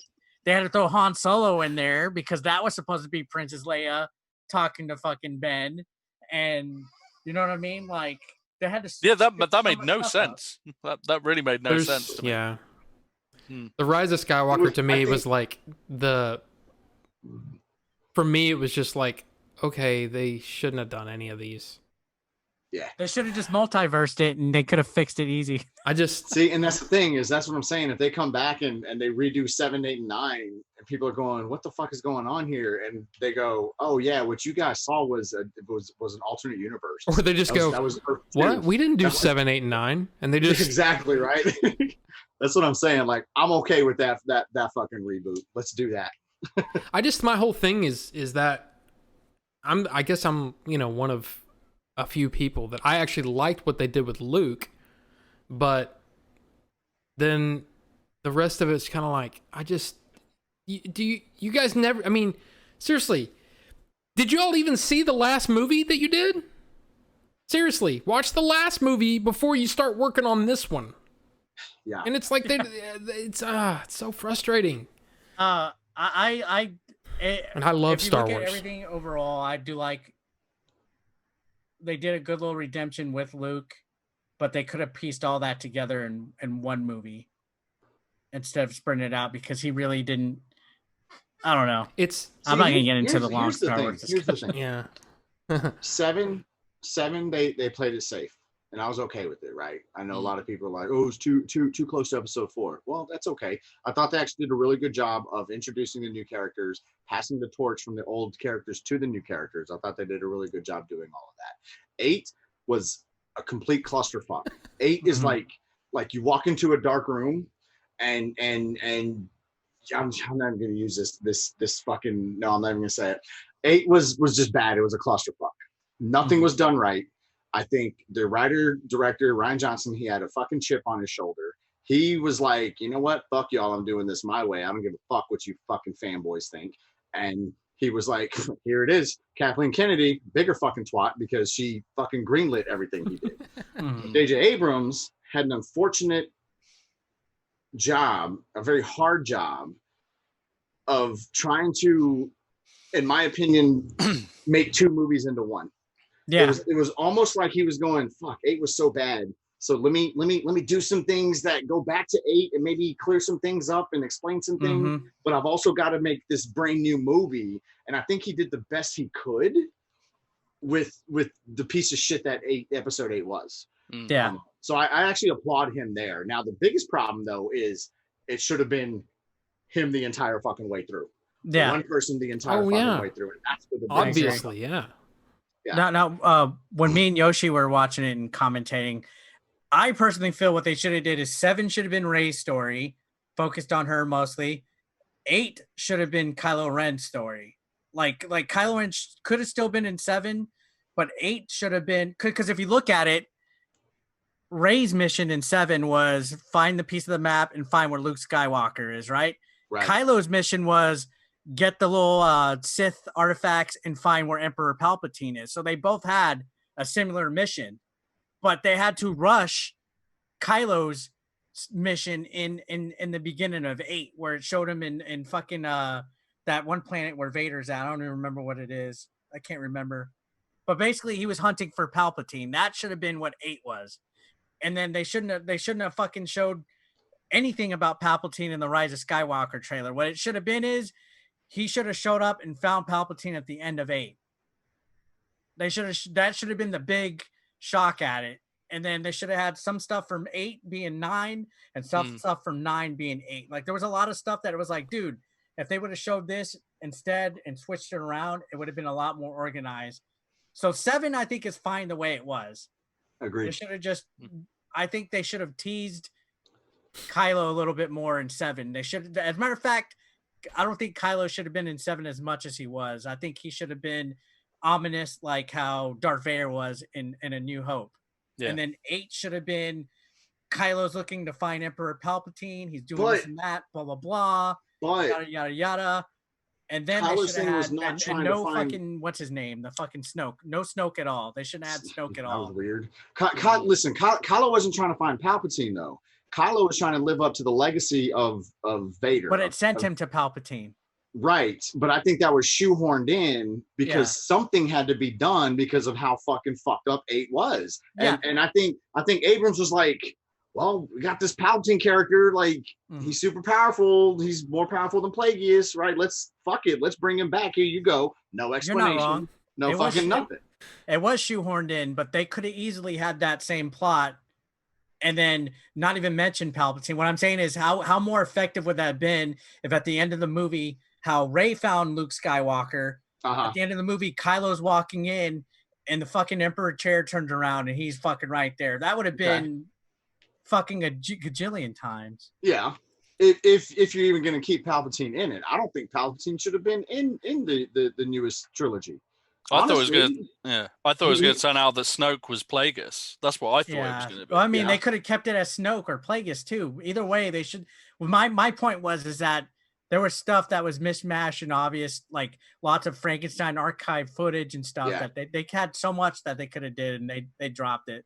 And this is what I'm saying though. J.J. Abrams had the unfortunate job of trying to make 2 movies into one. And worse than that, he was trying to clean up a bad movie before episode 9. So, and I think he did the best he could given the shit sandwich that he was fucking served, right? So he made chicken salad out of chicken shit. Bucho is the biggest critical guy of episode 7 that I've ever seen. And he broke it down to me and it was like, you know what? You've got a point. Because what 7 does is it ruins Han Solo. Because it turns him into a deadbeat dad. And then he finally comes around and he gets killed for it. So if anybody, like, you know, when the people talk about the kind of like the assassination of Luke Skywalker, that was Jake Skywalker, that wasn't whatever. Look at what they did to Han, you know, and look at what they did to Han first. And then I will say, I'll just throw this out there.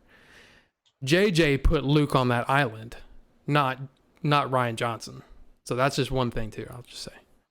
Yeah. Well, here's the beauty of it is there's enough of a time jump between 6 and 7 to where Disney could fucking throw something in there and show exactly what Yeah. happened to Han Solo and all that. Right. And the thing is I always was like the whole time for episode 7, I'm like, are y'all ever gonna get to Luke? Isn't that what this movie's about? And that's what I made wish me Luke mad. was in it more. And then when 8 came around, I was very like disillusioned, kind of. Like I was just expecting, I didn't know what to expect. So I had no expectations going in. And when he throws the lightsaber, I was like everybody else got mad, and I was like, what are y'all doing? Like, what? Okay, now I'm interested, because now you surprised me. So I was like, okay, what the hell's going on? And then I liked where they took him, and I totally get the whole episode 8 thing, but I was I guess, again, I'm like the only person on this panel that actually likes 8 better than 9. But with 8, savage. What I like about 8 is that I liked seeing Kylo Ren do what his grandfather never could, which was defeat the guy that's basically stepping all over him the whole time. So that's what I thought episode 9 was going to be, is him taking control. And what is episode 9 going to look like with Kylo Ren in control? By throwing in Palpatine, you rob Adam Driver, the best actor in the whole sequel trilogy, of the opportunity to show what he can do. And so that's why I was a little upset about episode 9. Now, episode 9, I've kind of come around and just kind of go, okay, it's okay. It's fun. It can be fun. If you just get rid of all the lore, it can be fun to just sit and watch. Oh, look at that's cool. Well, but I did like the X-Wing callback though with Yoda. Oh, dude, that was with Luke doing it. Huh? Yeah. You didn't like it? Oh, what, I'm sorry. What were you talking about? 9? In episode 9, when Luke was able to pull the X-Wing out of the water finally. Well, I was kind of irritated by that, simply because I was like, wait a minute. In episode 8, he's using one of the wings as his door on his hut. So they're going to just fix the X-Wing? Oh, look, script supervisor here. Well, I mean, it's just one of those things where I was like, that's the first thing I thought. I was like, well, she can't get off on that, because he basically destroyed the X-Wing. That's what the whole point of it being in the water was. But like I said, if you just kind of just watch it and not worry about all the stuff that just doesn't make sense, I was just kind of like, okay. So I'll say this on the point of Luke is the one huge, I've never seen 8 again ever since I watched it in the theaters, but the one thing that I liked about 8 was the talk that Yoda and Luke had. I love it. Well, to me, that's the heart of the movie right there. That right there. And I wish Luke had a bigger role, because that would have hit a lot harder. Yeah. If it would have dealt with Luke feeling like a failure and that, because it calls back. And I wish they would have had the X-Wing part from 9 and 8 also, because it reminded me so much of when Luke was in Dagobah and he gave up on getting the X-Wing up, because he's laying there on the ground, same way that he was laying on the ground in Empire Strikes Back, defeated, wants to give up, blah, blah, blah, and Yoda just goes and drops that "failure's the greatest teacher" line. Like that, to me, that Yoda speech was on par with do or do not, there is no try. Like I was like, holy fuck. Like that was the one part of the movie where I was like, they got that fucking right, that Luke and Yoda scene. And then from there, it was his redemption. He went to go fight Kylo and stuff, but they should have did that whole, Luke should have finally been able to get the X-Wing out of the fucking water right there when Yoda told him failure is the greatest teacher. And Luke should have did that for himself, not for Rey, because he did that to get it out for Rey in episode 9. Luke should have did that for himself, gotten the X-Wing, and actually went to go fight Kylo, because he's like ready to confront his fear. He's strong. He's fully in the Force now. He believes in himself. He got his confidence back. But no, they just had Luke project himself instead. Well, the only thing I will say to that is that, to me, that's why it felt right to me. Like when they showed that he's just sitting on the rock, I was like, oh my God, he's doing exactly what he did in Return of the Jedi. He put his lightsaber down and is like, I'm not fighting. And that's what he did in Return of the Jedi. That's how he won. That's how he got Vader to pick up Emperor and throw him over the side. is he put his That's weapon fair. down. And I love that. I love the fact that, I mean, and it's one of those things that Bucho's, you know, been my friend for a while, so we've talked a lot of Star Wars, but it's one of the things that he put very beautifully one day is he said, how many movies can you remember where the good guy wins by not fighting? And it was one of those things that was like, wow, I never really thought of it that way. It's beautiful. Yeah. So that's the only thing I liked about it. I think he still could have did it though, and it would have reflected A New Hope because Obi-Wan put his saber down when he was fighting Vader. Right. So I personally just feel that if they did that talk with him and Yoda, failure's the greatest teacher, whatever, get up, rise again. You're Luke Skywalker. You're the greatest Jedi that's ever lived. You can do this. I had faith in you since I met you. Your father was strong. You're part of this huge line. And he gets up and he finally raises the X-Wing out of the water because he couldn't do it in Empire Strikes Back. And that finally means he's finally in tune with the Force. He goes, shows up to Kylo Ren. They have their thing. And then he copies exactly what Obi-Wan did. And he becomes part of the Force like that. I would have liked it. That's just my opinion. No, I actually like that. But it's, I love the... Like Poe prank calling Hux feels like something out of Spaceballs. Fucking prank call. I hate that fucking prank call. And that's the thing is that fucking opening scene set the tone for the rest of the fucking movie and put me in like really? Can you hear me now? Like we're doing this bit. I hated that. Dude, it was fucking stupid. See, that's weird. From the jump, it was fucking stupid. Now, I'm okay with comedy in Star Wars because it's always been there. Yeah. But that was more Marvel type comedy. Yeah. That's breaking the fourth wall. That's breaking the Star fourth Wars wall. comedy is a little bit more subtle. Like when they make like Han Solo makes like his dry remarks, like his little snarky, and even Leia was good at it. Yeah. You know, like kind of short to be a stormtrooper, aren't you? Like that kind of thing. You should keep the comedy within the universe as opposed to like making it as it is in the real world. You know, Exactly. it takes you out the film. Here's something that I just wanted to throw this out there because this is one of the things that pissed me off the most about Rise of Skywalker was that, okay, so, well, number one, they defeat the Emperor, whatever. Okay, well, yeah. But when Kylo Ren shows up, what I was expecting because I expected all the ships, because we saw that in the trailer, right? All the ships come in to help, right? Mm-hmm. And I was thinking, how cool would it be for Kylo Ren, now he's Ben, right? He's made the switch, but the rest of the First Order doesn't know that. So how cool would it have been to show up with a bunch of Star Destroyers and they're like, oh crap, we're screwed. And then they start blowing away the other Star Destroyers. Yeah, and that goes back to me with the idea that would have been like the reverse of when Anakin turned against the Jedi. That would have been awesome. Awesome. And because remember, Anakin shows up to the Jedi temple, and they just kill everybody. He kills the younglings. It could have been the reverse. It would have been so Kylo cool. Showing up. It would have been so cool. Kylo showing up and just fucking going ham. But no, he lands. He says "ow," and then he dies. That's pretty much what happens to Kylo Ren. That's it. Not to change topic, it's still Star Wars related. I didn't know the guy that's happy in Iron Man created Mandalorian. That's Jon Favreau. Yeah, Jon Favreau. Right? Yeah. I didn't know that was the same guy. Like he's so awesome. Swingers, right? Oh yeah. He directed the first Iron Man as well, didn't he? I think. Yeah, he did Iron Man 2. I think he directed the first two. Yep. Yeah. Oh, right. Yeah. Of course, he did Elf. He did. Let me get into that one. Second Iron Man was. He did the live action Jungle Book, the live action Lion King. And that stuff that he learned, that's what was so cool about watching the stuff on Disney Plus right now, The Mandalorian making of, is a lot of the stuff that he used making those movies, he used to make The Mandalorian.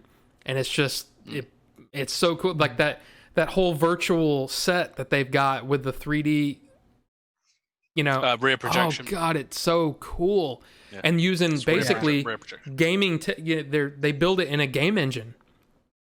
And as you move the camera, the background moves, so it looks like it's insanely cool. I need to watch that. That's on my watch list. Dude, it's really, really good. It's really good. I bet it's really difficult to film on. What do you mean? Well, to put in all the stuff that I would do. Oh, I yeah. think that's going to be really because it all has to be pre-rendered. Difficult. Yeah, it's gonna be fucking hard. That's It's gonna be hard to do. That's the problem, and they're saying that that's one of, or I guess they call it the volume. Thank you, Octavius. It was perfect. That's one of the things that with, you know, the way things are with the pandemic and stuff, that's how they're seeing a lot of movies are going to be shot on sets because there's no, you know, it's so hard to get. I mean, think about just our movie and think about how close we all were, you know? You can't have social distancing when, you know, everybody's lumped in this little bitty. I mean, think about the grandfather's house. Think about how much crew was in that house right next to each other. Right. I mean, it's just one of those things. It's like when you start thinking about it, you're like, wow. But then, like, just like Leon said, it's going to, I mean, think about set designers. Why would you need a set designer? Unless an actor's going to pick up something, it can be digital behind them. So it's going to be it's going to be really interesting to see how the movie industry kind of goes forward now. But anyway, watching that making of stuff is really cool, and Jon Favreau is awesome. And to get into the weird Matrix type of theory and stuff, eventually actors aren't even going to be real people; they're going to be digitized humans. We're gonna have. Well, I mean, they've done it with you know, in Terminator. No, but what I mean is they're just gonna create a new. What about Tarkin? A face that's somebody and Tarkin, yeah. You know what I mean? Like. Yeah, no, I know what you're saying, Eric. But that's the thing, and what I'm saying is it's already. Yeah. Are you referencing Dark Fate, Jay? I'm sorry.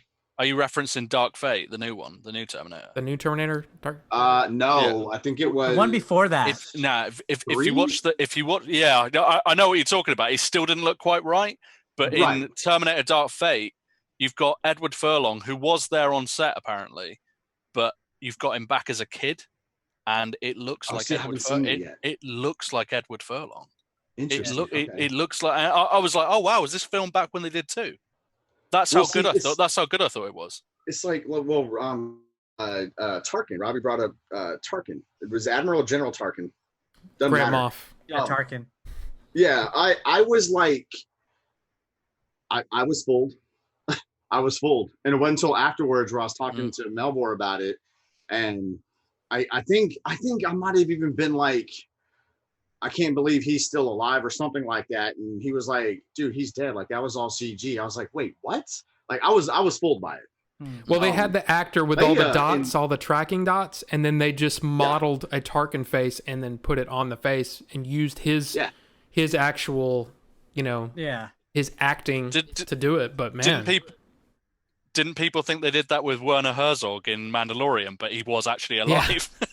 But people thought he was dead. It's like, oh wow, they got him back. I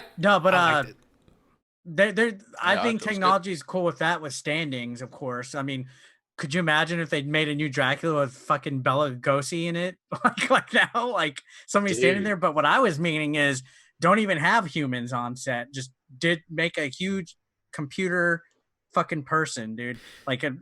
This is me going into like the weird theory stuff that eventually we're not even gonna have real people in movies or on the the news anchor is gonna be a complete digital person. You know what I mean? Well, that's one of the. Go ahead. The Al Pacino film Simone, if you ever saw it. Yeah, that's about a complete digital character. And it's like, so it's completely CG woman, and she becomes like the biggest movie star on the planet. Yeah. But she's not real. Yeah, and there was a theory that in the future you could, like, for example, I mean, this is just an example. Let's just pretend that Clint Eastwood isn't 90 now, and just let's say he's good in the bad and the ugly age. He goes in and he gets a digital, basically a scan. And then what he can do the rest of his life is just, the theory is he could use that likeness, that digital likeness, and sell it to Warner Brothers, sell it to whoever to use in their movie. So he could have a young Clint Eastwood play in a movie, you know, next to Robert Pattinson. Or, and going forward, that could be one of those things that think about the social distancing thing. It's going that way, guys. It's crazy that it's going to be. It's going to be a Matrix eventually, man. Everybody's going to It's gonna be a whole bunch of fake digitized people. And you won't be able to tell the difference. There's one of the things that I was reading about this week was about the whole thing about the volume, right? Digital sets. And what they're doing is places like the Taj Mahal are digitally scanning on the inside, so you don't have to be there to film there. You can license that to use in your movie, and you can use it as a digital set. And just like the volume, as you pan the camera and you move through the thing, you're moving through the actual Taj Mahal and different. Hang on, real quick, not to interrupt. Retro Revelations. Nobody's saying it's a good idea to use digitized actors or CGI. You're twisting our words, man. What I'm saying on my end, I'm saying eventually we're not going to be watching real people at all in movies. Yeah, if it was all CG, I wouldn't have a job. So I don't want that to happen at all. And I also I like going on holiday to these places when I'm working. Right. Well, what I'm more worried about is a little bit more on the, I don't want to say conspiracy theory in me, but eventually how are we going to know what we're watching is real or not anymore? Well, it's like Simone. A new actor can pop up, and it happens all the time. Mm-hmm. And it might be interesting if someone actually legit tries to do this, just to see if they can fool the masses. Well, look at some of these deepfakes. Yeah. These deepfakes are. Let's say somebody creates a whole digitized female, like a 10, like a fucking centerfold, makes her social media, makes her like Instagram. Puts her like in some fucking videos, whatever, in a studio, or make some short films with her and see if she could suddenly become a famous actress. And it turns out that they're not even a stand-in, like just like a completely. That's what I'm saying. This could be a good idea for a movie, guys. That'd be really. I mean, maybe. Well, almost like a reverse Truman Show. Apart from you just giving it away to like all the people watching. All right. Hey, man, almost like a Truman Show where the AI is not aware. Like nobody's aware that this AI is even like a fake person. Like it's a reverse. The thing. In today's digital age we live in, and the technology where it is now, the advancements in, and how good people are with things like Photoshop and CG and whatnot like that. 100% it can be done. 100% it can be done. Someone can create today. Just like 2 days, someone can create a person. Make everything look fucking real. The facial features, it's happening all the fucking time already. But think about it's already happening. Think about how, like, here's one of the things that I always think about is like, actors to a certain extent have a certain level, or I'd say differing levels of vanity, right? Okay. So think about, let's say, Megan Fox. When she was 22, she could go in and get scanned. And she could be getting roles when she's 60, 22-year-old Megan Fox. You know what I mean? Right. It's like one of those things where I think about it and I go, this is totally like possible. Like, I feel like this could be happening. Like today it could be happening. We don't even know about it. So, I mean, for all we know, maybe certain, people that like politicians and stuff might be fucking dead and we don't know because there's a digital stand-in. Kim Jong-un. Right? Yeah, Kim Jong-un. He was dead and then he wasn't. Like, yeah. That's really him, and not some computer graphic.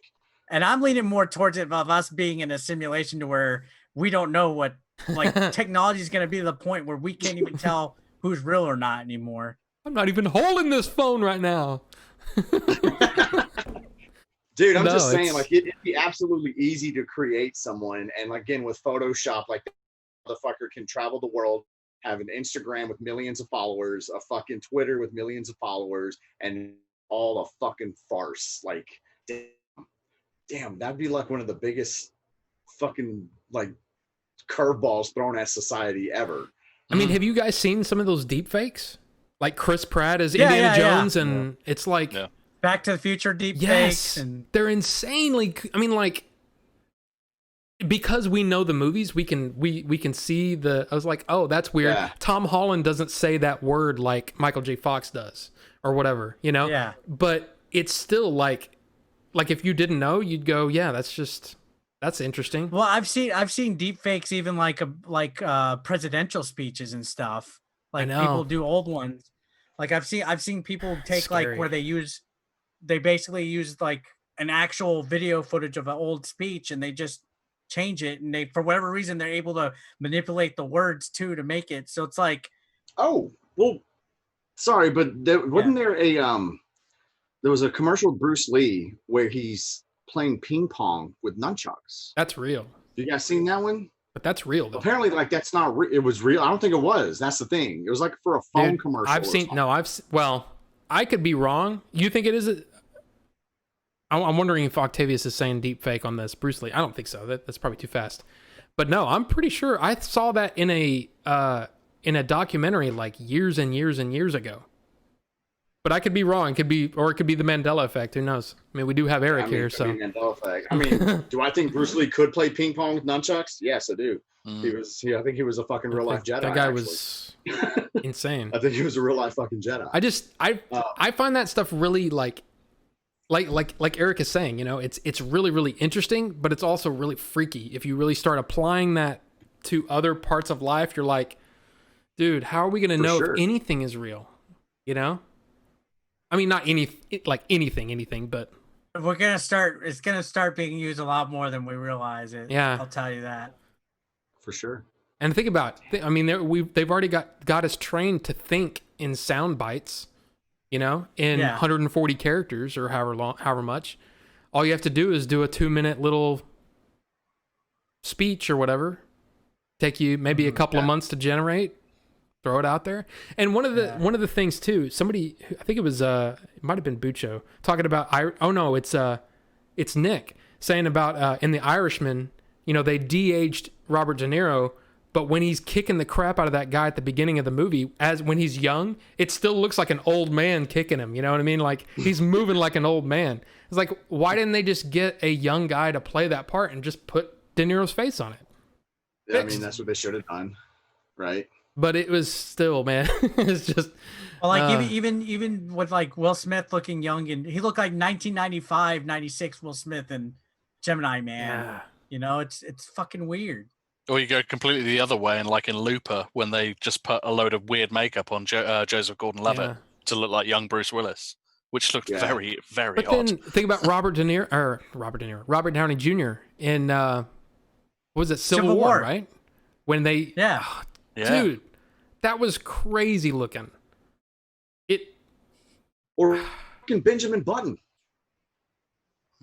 Or Footloose. That's makeup, isn't it? Benjamin Button. I don't know. Oh man, dude, yeah, you got me thinking about all the conspiracy stuff. So what's up with all these UFOs? That's what I want to know. What's up? Wait, there's been UFOs? Have you not been seeing, like, just in the last few months, and this is prior to the pandemic, but Joe Rogan had this captain from the Air Force. Buccio loves this. Oh, yeah. Oh, my God. Some of that stuff is so insane. And you're like, wow. So they're here now. They've always been. Haven't you seen They Live? Okay, glasses. I could get this will end up being a 4-hour podcast if I go on about aliens. So aliens are a thing. I absolutely believe. I believe. I have my theories. They've probably been here for who knows how. Honestly, maybe they're just hiding out. Maybe they're observing us right now. They're probably looking at us, going, "Man, fuck these guys. Why are we trying to learn from them? These guys are morons right now. They can't even stay in their house." You know, they're like angry. Everyone's just mad. Yeah, I don't know. But no, I don't know. Come on, Eric. No, let's get into it. Let's get into no, because people think I'm a loony. Well, they already think that. I think there's a secret war, and we're the chess pieces. Go on. I think there's 2 types of alien species that are the most dominant in our universe. Which ones are they? Reptilians and greys. Okay. The greys are, for those who don't know, your regular standard. Greys are the good ones, and the ones that we're most closely resemble. Hang on. Like the ones that they're like you know how they say that humans are connected close to primates? Yes. Greys, I think, are on the other. So let's say primates are over here on this side of humans. Grays are over on this side of humans. So if you look at like an evolutionary scale, humans are somewhere in the middle of primates and grays. So grays are like more evolved. A more evolved human is what you're saying. Yeah, a more evolved person that's in our families. Now hang on a second. Reptilians, by definition, technically are alien, meaning not of this world, but they're not your classic definition of alien, right? Reptilian? No, what I'm saying is, look. So well, you brought them up. Is why I'm. You need to look at it like this. Forget aliens for a minute. There's mammals and there's non-mammals, right? Oh, okay, yeah. So with aliens, there's aliens that are mammals, and there's non-mammal aliens as well. Grays are the ones that are close to us. No, wait. So they from the future? I don't think that. Look, applies. Okay, hold on. First of all, this is why I didn't want to talk about it. You asked. I do want to talk about this. First of all, why are grays mammals? Why are grays mammals? First of all, because we're related to them. By your theory. You didn't let me finish my story about how we're related to them and shit. Okay. You just wanted to start your Shady Jay shit. No, I'm trying to get clarification because you're kind of doing. I want. Okay, you know what? You didn't even let me finish. I want to hear it. No, I'm curious. I'm not sure. Grays are the ones that we're closely associated with. We're evolutionary. They're part of our family. All that. Reptilians are the opposite. They're the ones that are the evil ones. So grays are good. Reptilians are the bad ones. We're in the middle of a war, and we're the chess pieces from them for control of whatever. The reason why I say that we used to be closely associated with the grays, if you look at ancient history with humans and stuff, pyramids, similar archaeological stuff, lots of things that we had. They, for the most part, most ancient civilizations always worshipped something from the sky. They always had some kind of like set technology, even if it was very primitive, because at one point in the universe, we were living amongst with grays.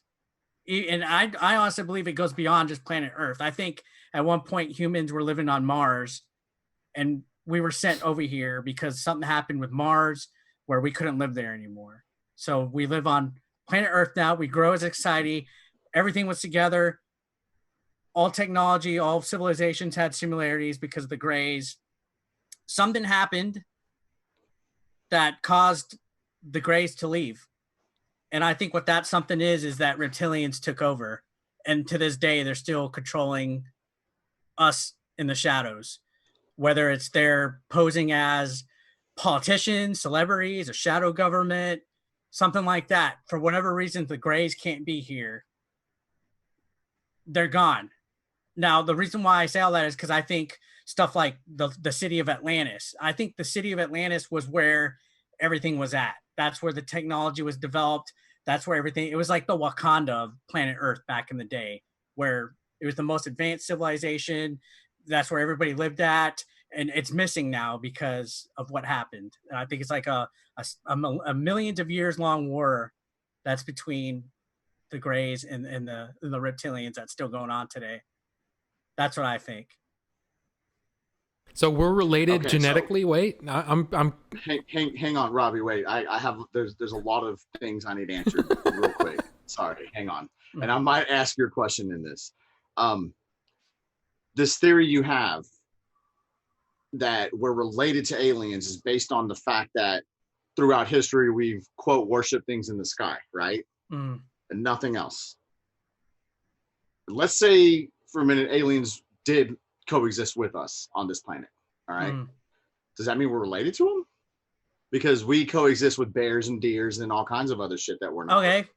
So what I'm asking is, what do you have in this theory that could present some sort of proof that we share some sort of genetic DNA with aliens? Okay, first of all, look at early man, right? Look at the way their skull, their skeleton developed, Cro-Magnon, whatever the hell you want.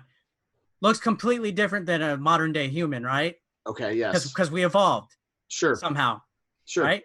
So if you look into this theory and you take into account that maybe millions and millions of years ago, grays might have been living with us. Okay. Let's say humans and grays reproduced at one point. Let's say they were living together, sleeping with each other, whatever. Okay. That's one possibility. Okay, so well, you had me until you started talking about the two species like procreating. I can actually kind of buy the evolution theory, honestly. Yeah. I can semi sort of buy the evolution theory. That's not a half bad explanation. So hold on. You're saying the reproducing with other species. So let's look at it in a botanical sense. Yeah. Well, let me real quick to that. If we start fucking apes and monkeys, we're not going to create babies. We're not, because apes and monkeys aren't more evolved than us. If you go down. But if aliens are fucking humans, then they're going down. It's the same thing. Yeah, but no, because you don't. The reason why is, look, it's not scientific. It's a theory. The thing is, you don't know based on a theory, anything that. Right. That's why it's a theory and not a fact. You're right. You don't know that.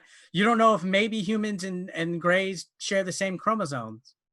You don't know anything. You're right. We don't know that. You're right. But since we're having the discussion now, reptilians. Let's say the grays and reptilians are feuding, and the grays just they're too afraid. They don't have the technology. They do whatever, because if V taught us anything, that reptilians are assholes, right? But reptilians are not alien. They're a different species. It's just like monkeys aren't humans. They're a different species. You see what I'm saying? Like reptilians aren't aliens. Anything that is not by definition. By technical definition, on human, not of this world is planet Earth is an alien. By technical definition, anything not of this world or from where you are is. So right now, if a gray, a reptilian, a thing that looked like a giant slug, and a thing that looked like a skeleton popped up in front of you, technically they're all alien. They're just different species. Technically, yes. Okay. So a mammal could be different species. A monkey's a mammal, a human's a mammal, a dolphin's a mammal. A dog's a mammal. That's fair. So you gotta look at it in a bigger, grander scheme of the animal. You gotta look at it like an animal. Mammals are classified by beings with hair, beings that grow hair. Yeah. Not necessarily by what you look like or what your species is. No, but I was give birth to live young. While not from this planet, from this universe, maybe even a different multiverse.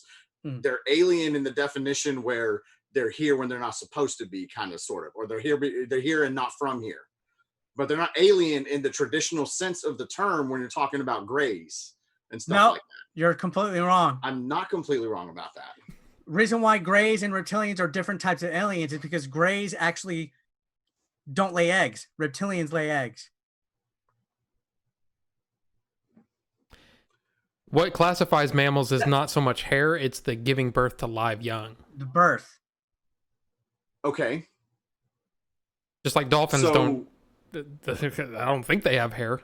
Fish lay eggs, but dolphins don't. Okay. Whales don't lay eggs. But it doesn't mean that reptilians are aliens. Because by your standards of definition here, which I got to be honest, you're taking the definition of alien, the technical definition of alien, to make it fit. There's more than one species of alien, Jay. Let me finish, please. Let me finish. I understand there's more than one species of alien. I've seen Men in Black. I get it. Reptilians are not aliens, though. Okay? Let me look up the definition of reptilian. By your definition, shadow people are aliens. They can be, because we don't know where they're at. Bruh, shadow people are not aliens, though. Like I said, you're taking the technical term, the technical definition of the term alien, and applying it to this to make it fit what you want it to fit. Reptilian, I'm gonna text Billy. Billy would know better than both of us right now. Dude, look right here. Shape-shifted reptilian aliens. Hang on. Let me ask Billy. If Billy says they're alien, then I'm gonna accept it and let it go.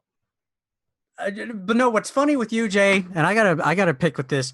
You want people to explain their theories and stuff, and then what's wrong with that? You refute it with no evidence, even though I point out connections. I point out stuff, and then you don't let people finish it out. I absolutely let you finish. First of all, no, you didn't, because I never got to explain. I never got to explain reptilians. You just let me explain grays. Okay, explain reptilians. But if you look at anything, if you look at H.P. Lovecraft, which I know you don't fucking read, Mongoloid. If you look at H.P. Lovecraft, if you look at anything else, like anybody else that's written stuff in the 1940s, if you look at anybody that's written anything about Atlantis and stuff, reptilians have always been described as aliens. Always. By historians, by UFOologists, by cryptozoologists, and everything. Whoa. So I appreciate if you change your tone before I smack it with a fucking soldering iron. First of all, boys and girls, always question everything, okay? Yeah. Don't always question everything, but don't fucking degrade the person fucking providing the information. That's just ignorant. It's not degrading. I'm asking questions so I can better understand. You're right. And if you're, hang on a second. Whoa! I gotta be honest. Gotta be honest. You're being a little close-minded and unreceptive of a debate. No, I'm not, because majority, you're the first person I ever heard that said that reptilians are not aliens. They come from Alpha Draconis, first of all, which is a star system. So what? That don't mean you're an alien species. If it's not of Earth, it's a fucking alien, Sirius. Jay. Dolphins are from Sirius. Does that make them aliens? If it's not of Earth, makes them not from this fucking planet. If it's not from Earth, it's alien, no matter what the fuck it is. If it's by definition, yes. We all technically alien. So you could a gray is of course a gray is not the same thing as a reptilian, because they're two different fucking creatures. Well, didn't like planet Earth get everything started from bacteria that came on meteorites? So we're all alien. I mean, not to this planet though.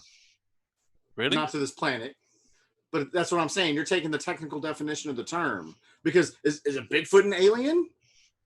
No. No, it's a It's a fucking cryptid. And so are reptilians. It's a cryptid. Reptilians are actually humanoid reptiles. Just because something's humanoid doesn't mean that it's fucking from Earth. I never said reptilians were from Earth. I never said that. Jay, give me the definition of a cryptid. Let's Google it. So we got the exact definition of. I know what fucking what. Okay, look, something not human, basically, not identified, not normally identified. We don't know what it is. Oh, that's a Bigfoot, but what is it actually? We have no fucking. It's creatures. It's shit like Bigfoot, like fucking Yeti and aliens and Mothman and the Hat Man. Which in short, Dracula. How would you define those creatures as? Huh? Like if you were to bunch it up and somebody says, what kind of creatures are those? What would you say? Imaginary. Okay, so I'm trying to. You're close on it. You're close on it, Rob. You're close on it, Rob. Imaginary, which in short, if you were to say cryptid, is basically a creature that has been claimed to exist, but has never been proven to exist. Okay. So I will accept that definition. So you're right when you say that an alien and a Bigfoot could be considered alien, but when you look at the term of what an alien's supposed to be, it's something that's not of this planet, which is why they're called extraterrestrials instead of just alien. What's with the different animals on the like hieroglyphics in the like how do they play in? Like Anubis, Anubis, and the cat people and all that kind of stuff. That's why I think there's different types of alien species, extraterrestrial beings. But what if they were just masks? They could be. I was just curious. 50-50 chance, right? I'm just saying. It could be. I'm trying to broaden your thinking and your outlook is all I'm trying to do. I'm not trying to discredit you, Eric. Don't think I'm trying to do that. That's not what I'm trying to do. Anyways, I am arguing the point that reptilians are aliens. They're not aliens. Just because you're not from this planet doesn't automatically classify you as an alien. In the traditional definition, dumb thing I've ever heard. In the traditional definition of the term alien, yes. Okay. Someone from Mexico comes over here, they're an illegal alien, right? Yeah. Right? Okay. If something or In that somebody term, from a in different that planet definition, comes, yes. they're an alien. You're taking the literal term of alien and trying to put it on something that's cryptid. That's So not Gray's- necessarily an alien. So how come a Gray's an alien but a reptilian's not? Because Greys have been defined as aliens. So They a are reptilian. aliens. That is what an alien Have you heard of is. David Icke? That is what an alien is. Have you heard of David Icke? He has labeled them. Other historians have labeled them as aliens. Do me a favor, sit back. I like to look at your face when you talk. You're acting like I'm the only person in history that's ever said a reptilian's an alien. I'm not acting like that at all. Do you watch You're just the person. Aliens? Do you watch You're UFO just Network? hang on. Do you watch? You're just the person sitting in front of me that said it. I never said you were the only person in the history who has classified reptilians as aliens. Jay, you need to start reading because I can't read. reptilians You know have always that. been defined as aliens. Reptilians have always been defined as aliens. I don't know about. Okay, hang on a second. Hang on a second.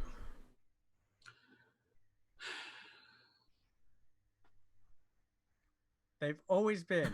Look up David Icke. Look up Michael Birkin. Look up Robert E. Just Howard. because they said, just because someone said it, don't mean it's so. And just because you say they're not means it. The fucking hairy guy with the Cubs hat on. I didn't say that, dude. I didn't So then say why are you that. arguing about it? But hang on. Since you believe that anything anyone says is true, guess what I did? I invented fucking the question mark and post-it notes.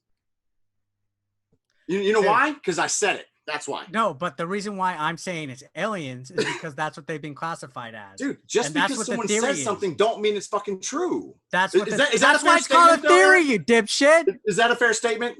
But that's why it's called a theory. Right.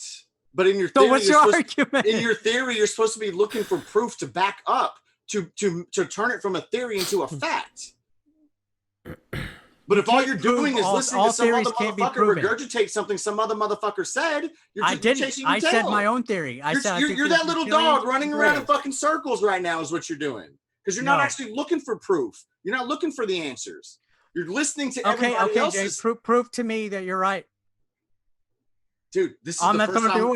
Prove to me you're right. This is the first time we've gotten into this topic and into this debate. Just like, you know what? I'm obviously not going to be able to jump in here immediately and go, well, I took a blood test of a reptilian the other day, and they actually fall in the category of, come on, dude. But if you want to say something, don't get mad at me for questioning it and then looking it up. There's nothing wrong with questioning things people say. The reason why I'm categorizing them as aliens is because that's what all the rest of the people that are researching it and looking into it for decades label them as. Okay. And according to the theory, you realize a cryptozoologist is not an actual thing. It's not an actual It's not just cryptozoologist, right? It's not just cryptozoologist. You realize you can't go to school for that shit. But that's why it's a theory. Hang on. The conspiracy theory of it is they're from Alpha Draconis, which is a star system. Okay. They're not of this planet. So by that definition, it's an alien species. By the standard definition of alien, you're right. Okay. So what's the argument? Well, by the literal definition of what is an alien, it's a motherfucker in a flying saucer. Oh, destroy all humans. That's an alien. That's Greys. Which are what? Alien. One species of alien. Okay. I'm not denying there could be multiple species of aliens. Which reptilians is possibly one of them. Wait, what did you just say? It's possibly one of them is a reptilian. Now you're changing what you're saying, because before you were saying it's factual they are. No, don't roll your eyes. You're a moron. I said two alien species. With that from the beginning. You want to grab mics and get loud? Hang on. With that wording, I accept that. Okay. They're possibly aliens. I accept that. At the beginning, I said we're in the middle of a war between alien species. Two alien species. I said that. So I don't understand why you're arguing about it. You're muted now. You're muted now. You're muted. No. This guy can't even work a mic and he wants to tell me what aliens are. Can't even work a mic and he wants to tell me what aliens are.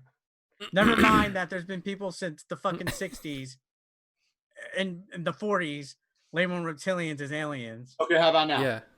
Okay, what I was saying was It was nice. It was nice to not hear Jay for a few seconds. I bet it was. It was nice not having someone call you out on your bullshit, right? That's always lovely.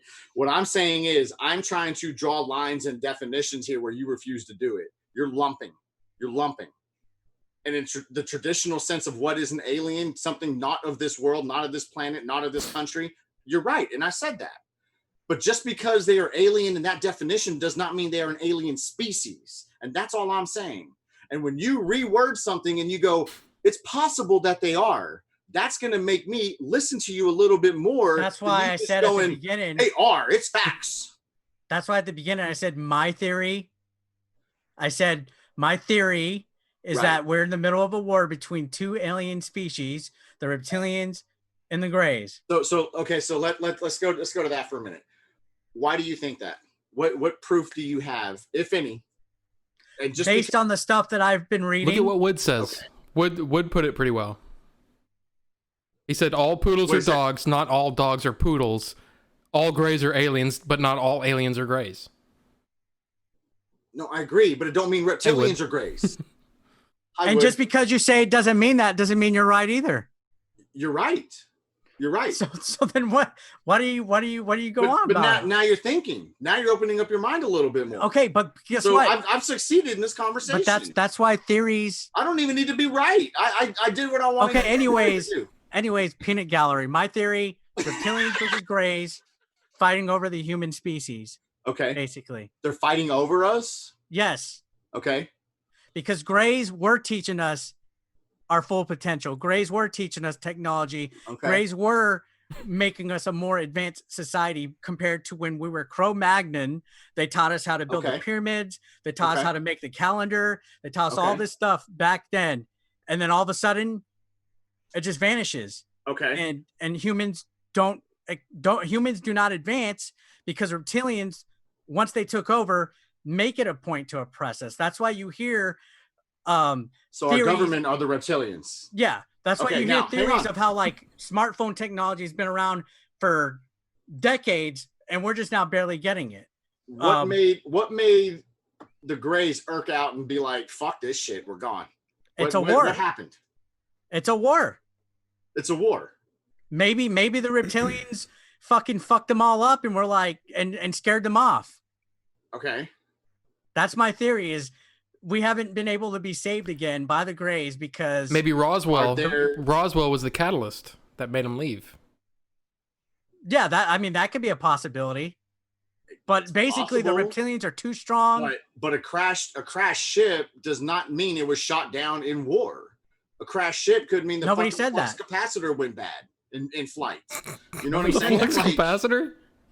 Nobody said anything about Roswell being No, I'm just saying, let's look at both sides of the coin here is all I'm saying. While you're right, it could be one thing, but it could also be something else. So I'm asking now I'm going into, are there any like remnants of war? You know, the Civil War, we know that happened. You can go to the battlegrounds. You know, you can still in some places still find fucking cannonballs and shit like that. It's documented. So this war that happened millions of years ago. Yeah. Like where is it? It's like this is the one problem I have with you. This big ass ship was built to protect, two of every animal so we can keep going with the world, whatever. Where's the fucking ship? Okay. Now you're bringing up something else that the thing with theories, dude. I'm putting in perspective. I'm just saying. No, but here's the thing. Here's the thing. Dude, I'm just saying, if there was this war, where's the fallout? Jay, where are the crashed ships? When it comes to theories, you saw downed fucking destroyers. Jay, theories are never supposed to be taken literal. There's a thing called literal meaning, and there's a thing called logical theory. They're both separate. There's also a thing called logical thinking. Yes. But that's why it's called a theory. Well, that's why people look into it. That's why it's not proven. Theories cannot be proven. What's wrong with questioning it? There's nothing wrong with it. But you're literally being like for all we know, the Ark could have been a fucking spaceship. Okay, could have been 50-50 chance either it was or it wasn't, right? You're right. That's why it's a theory. You can look at everything in the past and say that the Ark was a spaceship and it took all the species, went back to space, came back down, and restarted Earth. You could say that. Hang on. Just because you throw out a scenario doesn't make it automatically a theory, okay? That is a theory. All right. A theory is anything that you throw out. Whether it's a logical theory, conspiracy theory, a metaphorical theory, there's different types of theories. Scientific theory. There's all sorts of stuff. How do you think Newton came up with gravitation? He had a theory. He wanted to find out why the apple fell on his fucking head. A theory is anything that you throw out and that you want to look at. All right. I'll let you get away with that. No, that's literally the definition. I'll let you get away with that. But it's still okay to question these theories. It's still okay to ask these questions. It's still okay because a theory has to come from something, right? Mm. And if you have zero to back up this theory, then it's still a theory. Your theory needs to go the fuck away. If you got nothing, like zero, you got nothing. You don't even have a shred of fucking cloth as evidence. You got nothing. Besides, okay, so I had nothing with my theory of ancient civilizations all had pyramids, and they all no, the pyramids are there.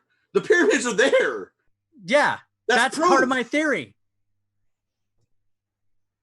Did I not say that the ancient civilizations had technology that they got from that I think came from the Greys because they praised gods and stuff from the sky? But just because they had fucking pyramids means they got something from aliens, though? That's my theory. Theories are usually based on some sort of There's a whole findings. television TV series that's been going on for over a decade called Ancient Aliens that shows all the research put into that. It's a theory. Robbie. That's what my hair looks like when I don't gel it back, is I look like that guy. But anyway, go ahead. Just because it's a theory doesn't mean it's right, and just because it's a theory doesn't mean it's wrong. It's still just a theory. I agree. So me saying how are you going to ever like evolve your theory, evolve your thinking if you're not actively out there looking for something? How do you know what the fuck I'm looking at? Hang on. A theory is a theory because there's no actual factual things to back it up, right? Well, people who theorize things are constantly looking for these facts, though. Yeah. So then people like you can go, I fucking told you, you see? Why aren't you looking for the facts? Why aren't you looking for How proof? do you know that I'm not? I name dropped David Icke and several people. No, you haven't even name dropped me one. You're just sitting there on your couch going, well, how do you know? How do you prove it? What are you doing to prove me wrong? You know what I'm doing to prove you wrong? What? There's no physical evidence of what you're saying. And there's no physical evidence of what you're saying. So and you know how I know? Hang on. You know how I know else you're being proved wrong? Because you have a theory and not facts. Again, theory isn't always taken literal. Okay. Honestly, like, look up all the stuff. All the people have looked up the same thing that's related to what I'm saying. There's people that do have research. I read their research. I've looked at books. I've gone to the library. No, you didn't. No, you read something they wrote down, dude. They look up stuff. They go to places. And you know this how? Okay, by the same definition, why are you in a show called Chasing the Unknown if none of it could be proven? Because we are out there trying to prove. We are investigating. We're trying to do stuff. We're documenting with video. So hang on a second. Let me finish. Let me give my answer if you're going to ask fucking questions. Hold on. You didn't let me finish my theory. So why the fuck, just because you're sitting there saying aliens can't be proven right or not, that I have to do it? It's my theory. It's my thing that I looked at. It's my thing that I'm reading other people talk about it. Here's the thing. Just because Shady Jay says hang on it's not real doesn't mean that it's not. You're right. You're absolutely right about that. And if I say it is real, it don't mean that it is. And I never said it was. Hang on a second, dude. Let me finish, please. Let me finish. Okay, go on. It's one of these things where, like, I've actually seen a UFO. So have I. There are people who won't believe me. I believe you because I have seen it. I have my own experiences, right? And the people who don't believe me when I say that, they've never seen it, so I don't expect you to believe it. Okay, I physically in the sky seen like clear as fucking day, not fucking something coming off my phone, a light, right, a reflection off my phone, an actual fucking aircraft. Okay, but you know what? I can't prove I saw it. Okay. And even the witnesses that were there with me, unfortunately for me, it's people like Tim and Dodongo and Melvor. Okay. And nobody's going to fucking like, oh, well, no, they said, cool. Got it. We don't have any actual proof to back up what we say we saw. When was this? Saw it. Okay. When was this? When? This was 1992. Oh shit. Yeah. Yeah. I was going to say about cell phones, but obviously that's. No. Cell phones weren't even. No. Like a cell phone was a brick on. Zach Morris had one. That was a cell phone. Fair play. Look, all I'm saying though, Eric, is like, if you have a theory, that's okay to have a theory. But I think you need to go a little bit more above and beyond and just go, well, here's what I think. So when someone like me goes, well, why? Well, because, I've seen this, the hieroglyphics thing, that was legit. The evolution thing, all right, I could even maybe get behind that. I accept that as an answer. I'm not trying to like sit here and just call you bullshit. I believe in these things too. I do. I believe in these things. The only thing I'm calling bullshit is really the main thing is the reptilian being aliens thing. And I'm waiting on Billy to text me back on that. But just because someone said something, don't make that your proof. Okay? Don't make that your proof. Because look at fucking books. Look at all these fucking books that are what is it, fiction that's fake? I don't read. So, or nonfiction, like I don't know how that works, right? Like people write bullshit all the time intentionally. Now, I'm not saying these people you're reading their writings are bullshit, but look into the proof of that. Don't just tell me, show me. That's all I'm saying. Don't tell me you invented the question mark. Oh, really? Well, let me see your scratch paper. Let me see your bar napkin where you wrote it down and you dated it. You know what I'm saying? Like, don't just tell me, show me. That's all I'm saying. And if you really want to find out about it, then look up the stuff that I have and why I think that's a plausible theory. and I will. I will. I would absolutely love to continue this conversation and you to pull things up for me, especially on a road trip. Oh, no. Find out for yourself, like you told me. I'm not now we're just out for mad. yourself. Now we're just throwing an adult tantrum. Okay, yeah. So we're done talking. Yeah, okay, exactly. I get it. Find out for yourself if you want to prove it wrong or right. I'm not trying to prove you wrong or right. I'm asking questions. It's my theory. I'm telling you to think outside the box a little bit. I have. You don't think I was skeptical when I first looked into it? I don't know. Well, I read it. I've been looking to it. This is something that I've always wanted to check out. It's my theory. And if I want to say reptilians are aliens, I'm going to say they are because they are. I don't even understand what your argument is with all this. Just to be a hardhead. That's all it is. Well, I think it's like Bucho said. He said all ETs are aliens, but not all aliens are dogs. Exactly. Exactly. Anything not of this world is alien. And that's why a reptilian in my book is an alien. I've already said by the literal term of literal definition of the term. Well, yes, anyways, if you cared to give a shit to hear the rest of my thing, reptilians are in charge because they're way too strong and way too violent of a species compared to what grays are. Okay. Grays, in J terms, grays are pussies. Okay. Do they have the technology to be able to fight back? Not anymore. Okay. But they have the technology for interdimensional travel. Not anymore. So when they left, they're gone. So we have not been visited by aliens in millions of years. If people run into grays, which there's always been all these things where people say they see grays and stuff, it's been down on the down low. That's why reptilians are trying to prevent it. Anytime you hear of a UFO sighting or an alien, whatever the hell, who steps in to cover it up? The government. The government. Right. Who's rumored to be reptilians. Who are theorized to be reptilians? Theory. Rumor. That's what a rumor is. Rumored to be okay. Bullshit. But the reptilians are doing their damnedest. But if the aliens left in their craft many years ago, how are we still seeing them? Because they're doing it. They're recon people. They're spies. People trying to come in. You know what I mean? But they're not here. Wait. But you just said they can't travel. They don't have live here to do that anymore. No, you don't know. My theory is that when we do see them, now you're contradicting yourself, dude. No, I'm not. I literally just said Guys. that whenever you see something with grays, it's always covered up or some kind of excuse behind it. When they do get here, it's always covered because the reptilians are making sure we don't know about it. I'm talking about before that, when we were talking about their technology, which you said they have none anymore. I said, well, how do they travel interdimensionally? They can't anymore. What I meant by they don't have technology. What I meant by they don't have the technology anymore is that the reptilians control the majority of the technology because they're running the planet Earth. Wait. Hang on a second. Not having technology at all and reptilians controlling most of it. You know, people when they talk and stuff. Statements, dude.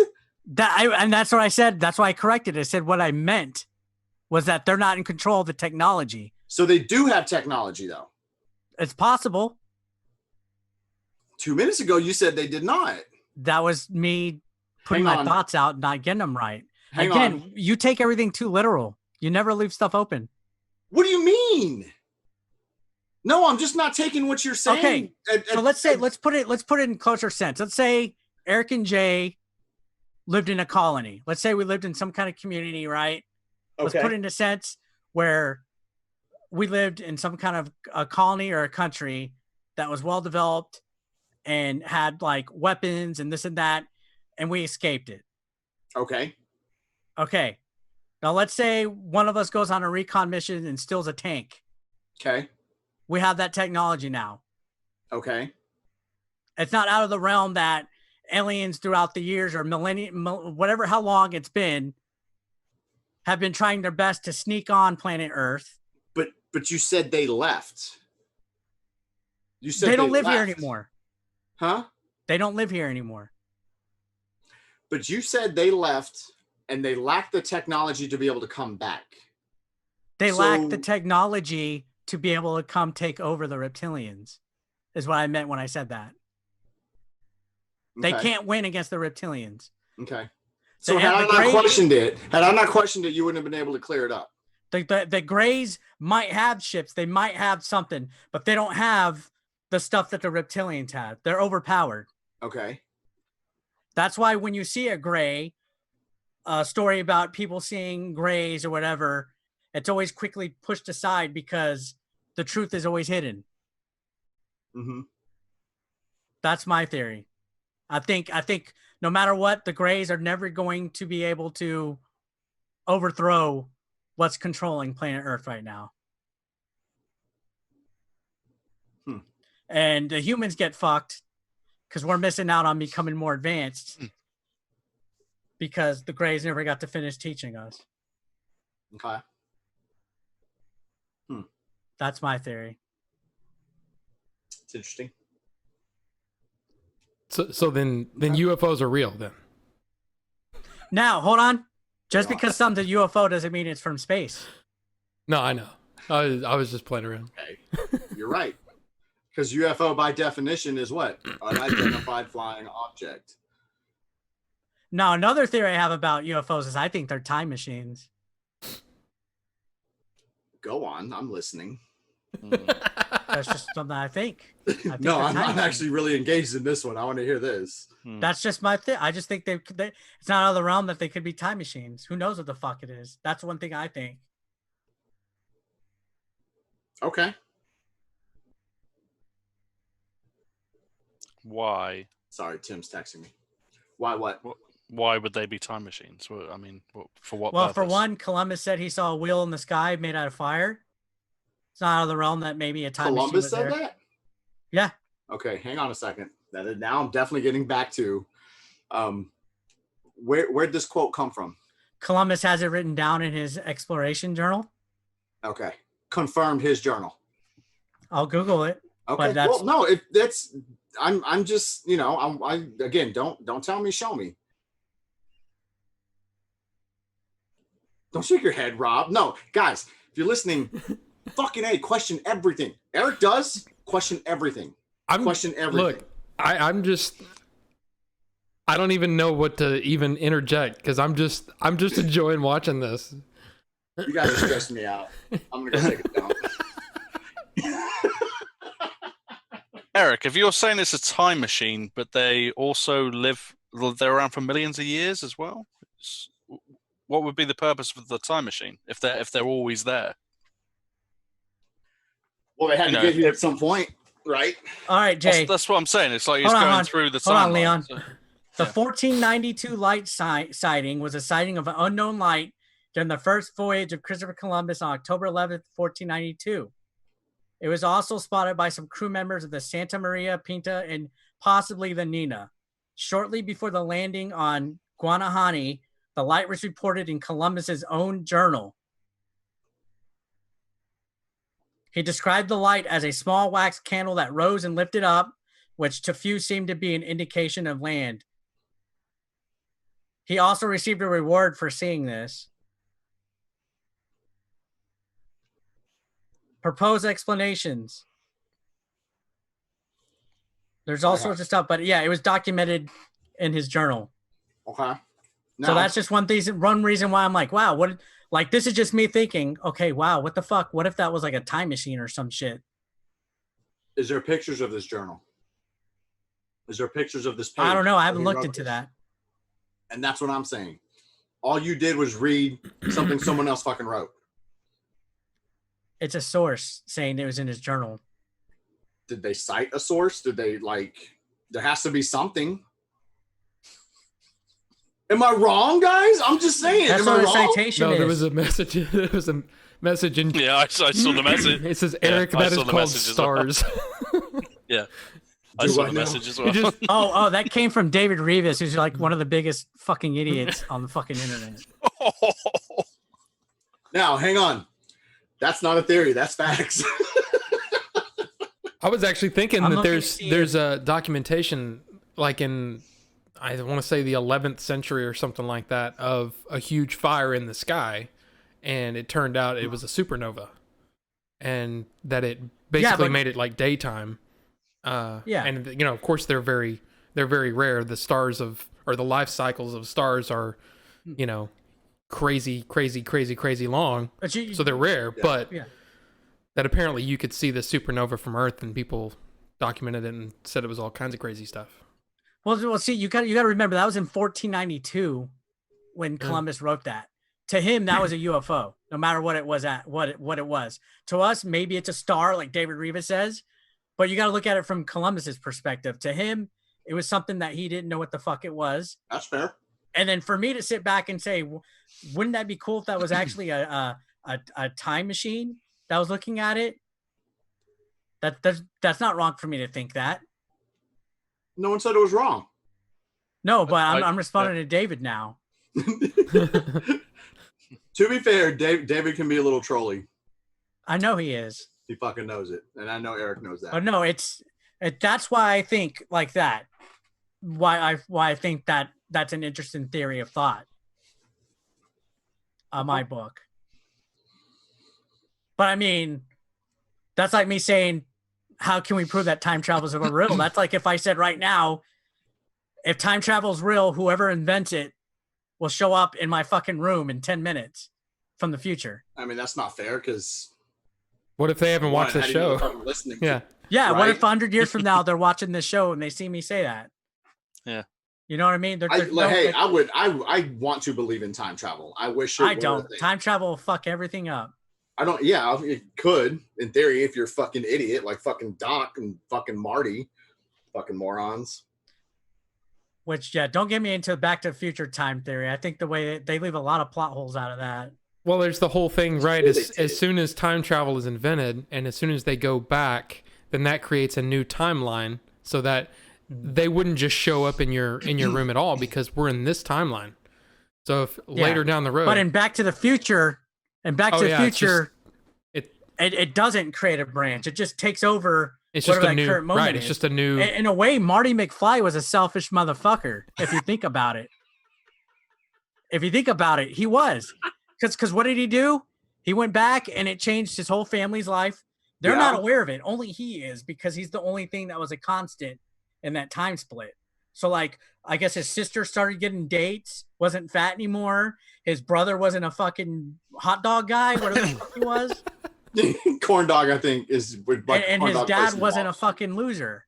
And like, but somehow Biff remembered seeing the DeLorean, like, and went, and then he technically kills himself. They cut it's a deleted scene when he goes back in time. Old man Biff goes back in time to give young Biff, and it's like it's a great fucking movie. But if there was ever a movie that had worse plot holes and time travel than fucking Endgame, it's Back to the Future. Because Endgame is a whole other, like, what the fuck? They fucked everything up on that time travel too. You love how Star Trek did okay with theirs. It's still fucking weird though. It's a mind fuck. But on it, time travel is probably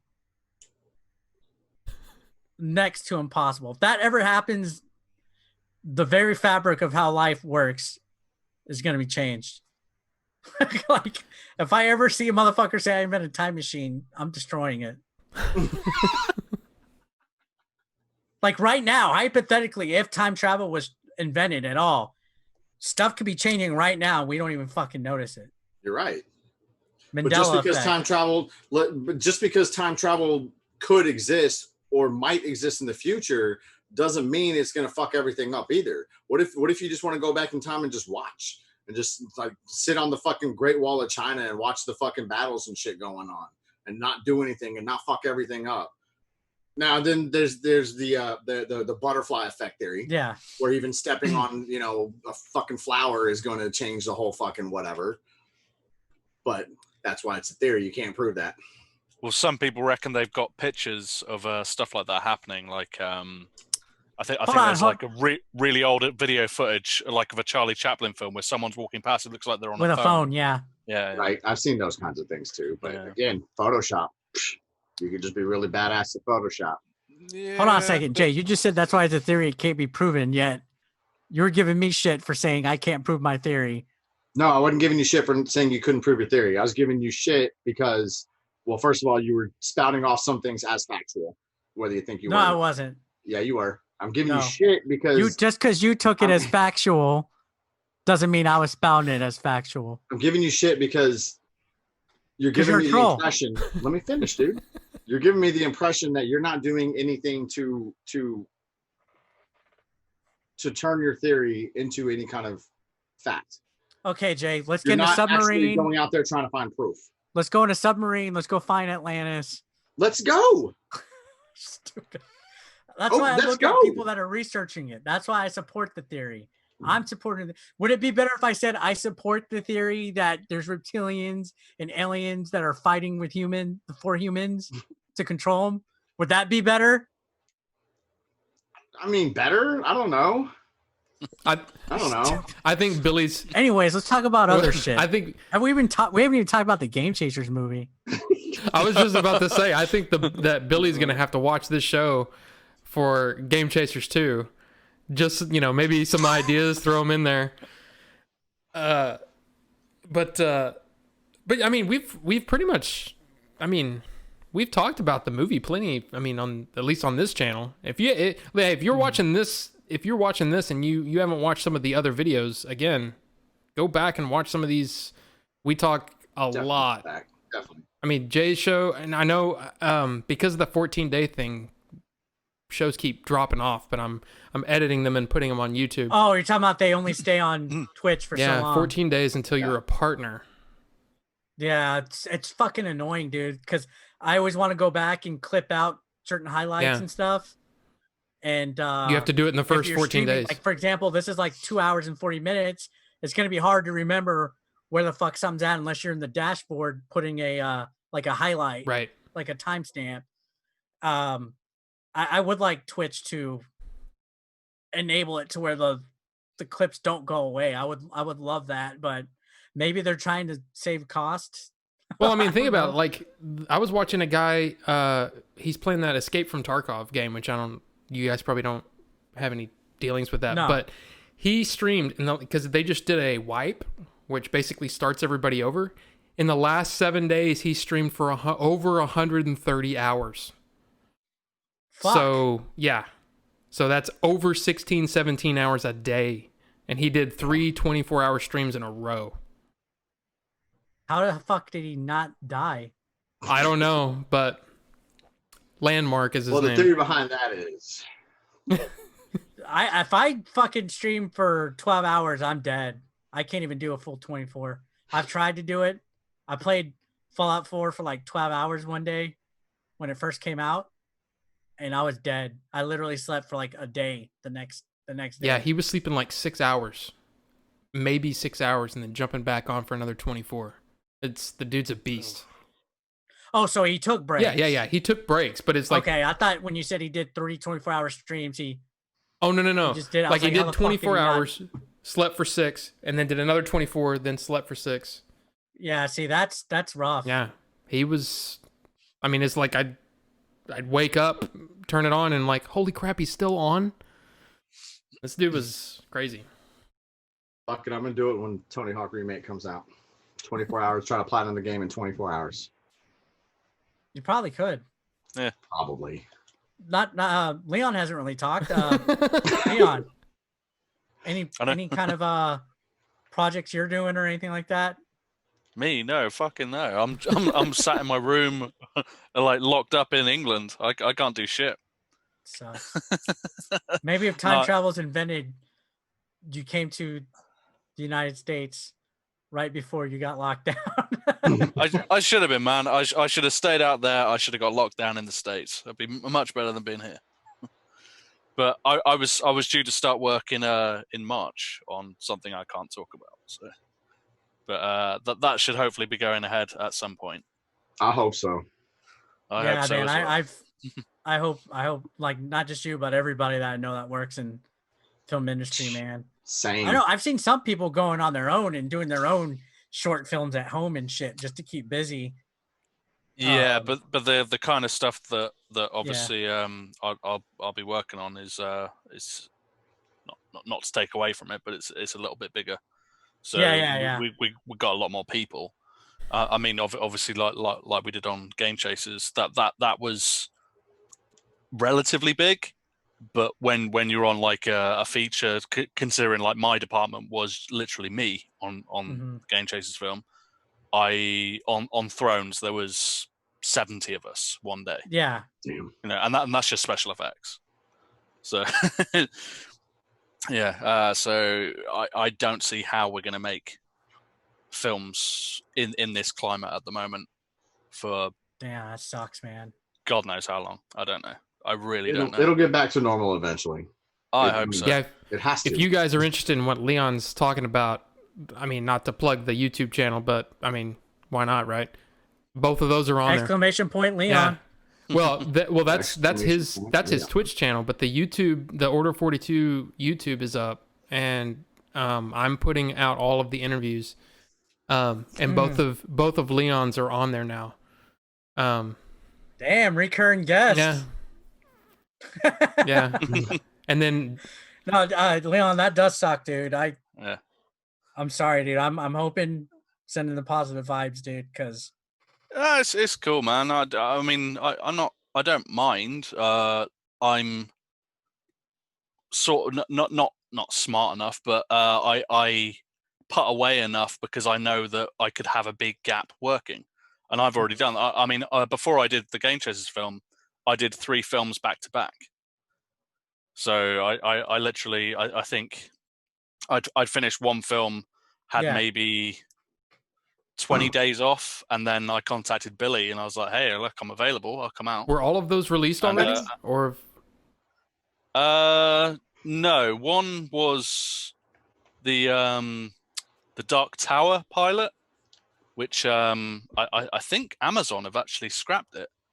I don't think they're going ahead with it. It was the Amazon Dark Tower with Michael Rooker and I don't know. There's a couple of other people in there. I only knew Michael Rooker. You know, And Rebecca with Armie Hammer and Lily James. That's a remake of a Hitchcock film. And The Kingsman, which was oh, I want to see that. the Kingsman prequel.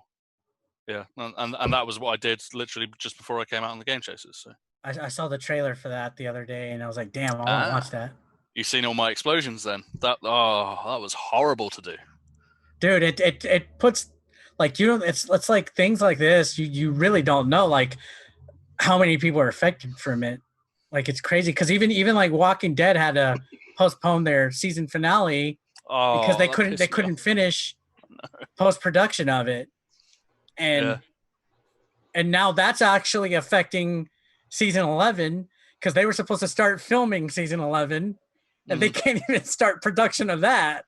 So it's like hasn't stuff kind of started to be opened up in Texas though? Yeah, no, Georgia. It's like Georgia, isn't it? Yeah, Georgia. Yeah, they just started. I think they reopened it, but I don't even think they started shooting season 11. I think they're taking the whole approach of dealing with a whole bunch of extras on set all the time and as I said, bigger stuff is going to be harder to deal with at the moment. Yeah, and then to touch on because this is your realm. Like with what you do, I'd imagine Walking Dead has a shitload of people in your type of effects department doing that too, right? Like they absolutely. Yeah, there'll be loads. There'll be people constantly. There'll be people all around the perimeter of the set. They'll be doing like smoke in your Atmos. You may have some wind coming in that I don't know, maybe blowing in a few leaves or something past the camera or something. It could be anything like that. Get your rain effects, all the blood stuff. That'll be us. If it's blood just on the face and stuff like that, then that's just makeup. But if it's like visceral stuff coming out, that'll be us with like air rigs and all sorts of things. So like that's an interesting point because I know a lot of Walking Dead is CGI, but they still have like the big, I guess, like when somebody gets stabbed, you still have to have like certain effects that show up and stuff.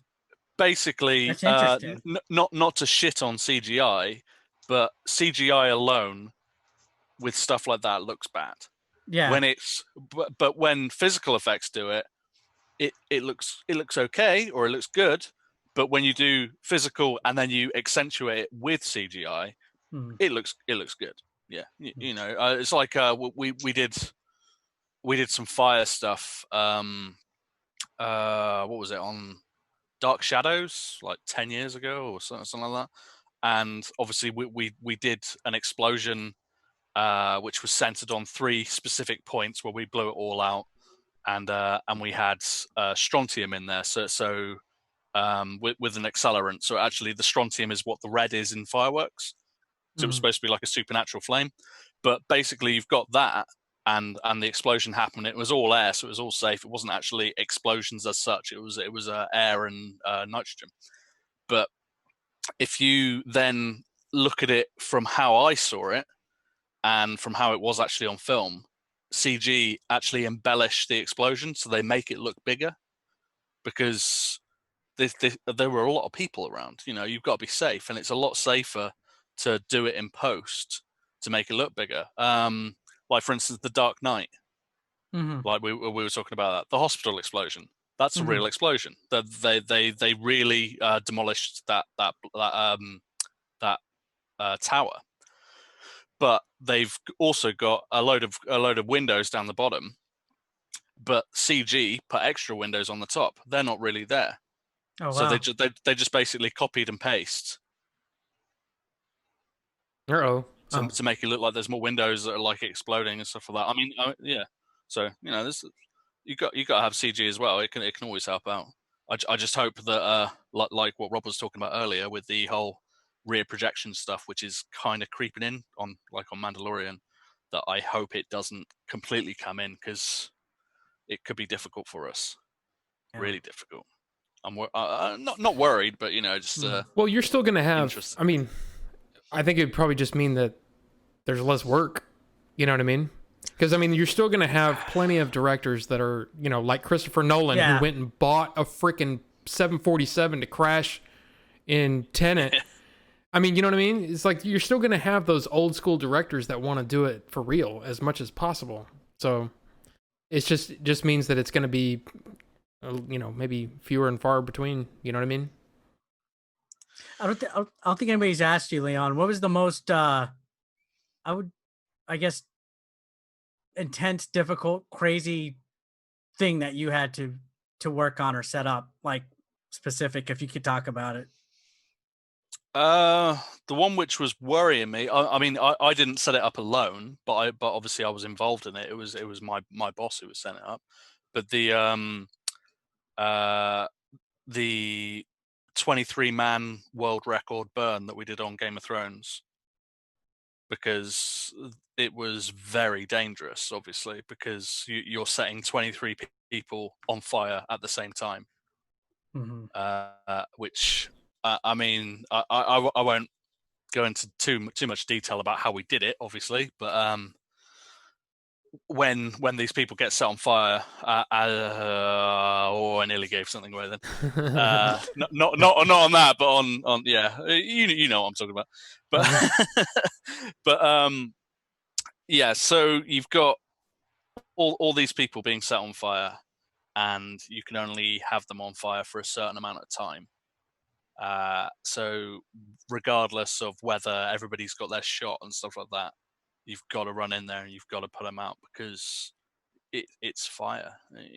Regardless of the precautions of the padding, the flame retardant gels, and all sorts of stuff, it's still fire, and it's still dangerous. And we did that twice.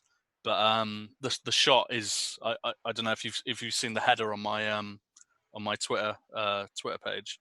I've got the shot of the people on fire as my header. So it's like we're quite proud of that one, but I can't take full credit for it. I was just involved in it. Yeah, I mean, difficult stuff. There's loads of stuff that I've done that I can't think of off the top of my head. But yeah, that was one of the ones I was most proud of, I think.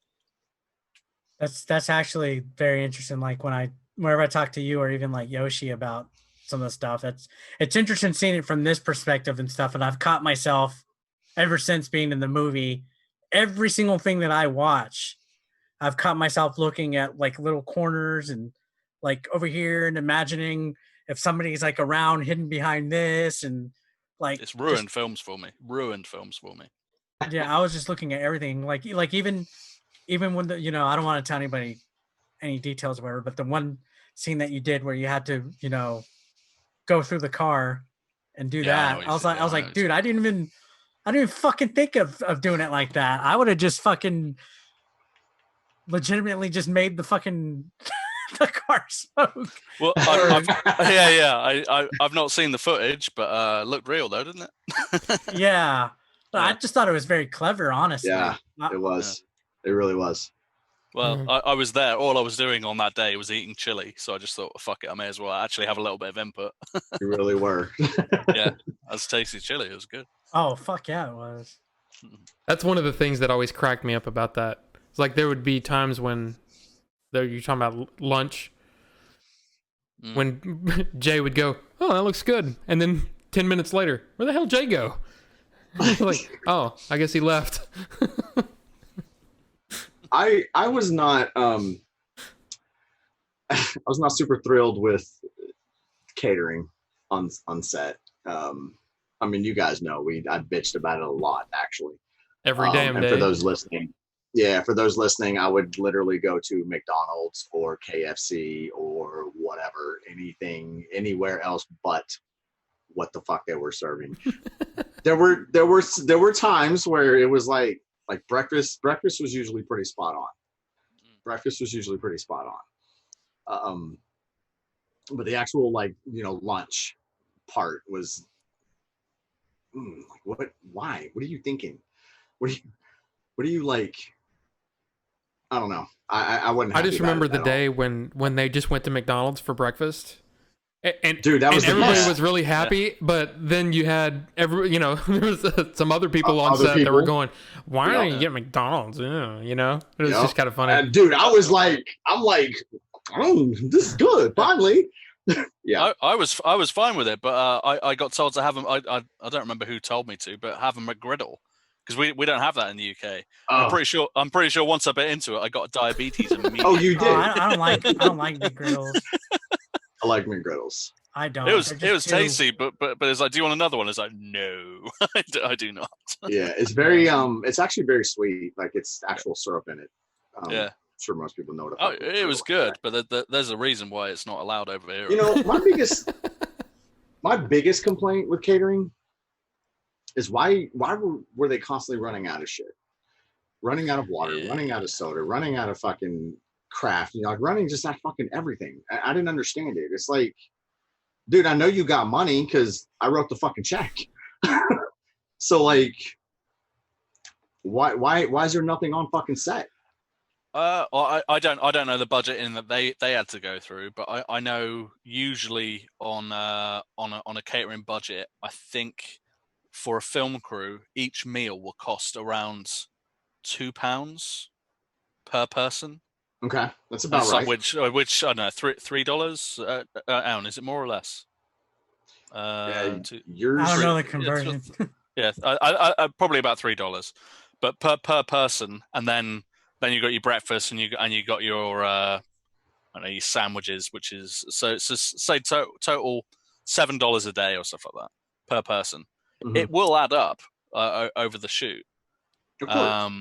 but not to the extent that I think their budget was on that. Not that I'm going to shit on them, but then you've got ingredients and stuff of that.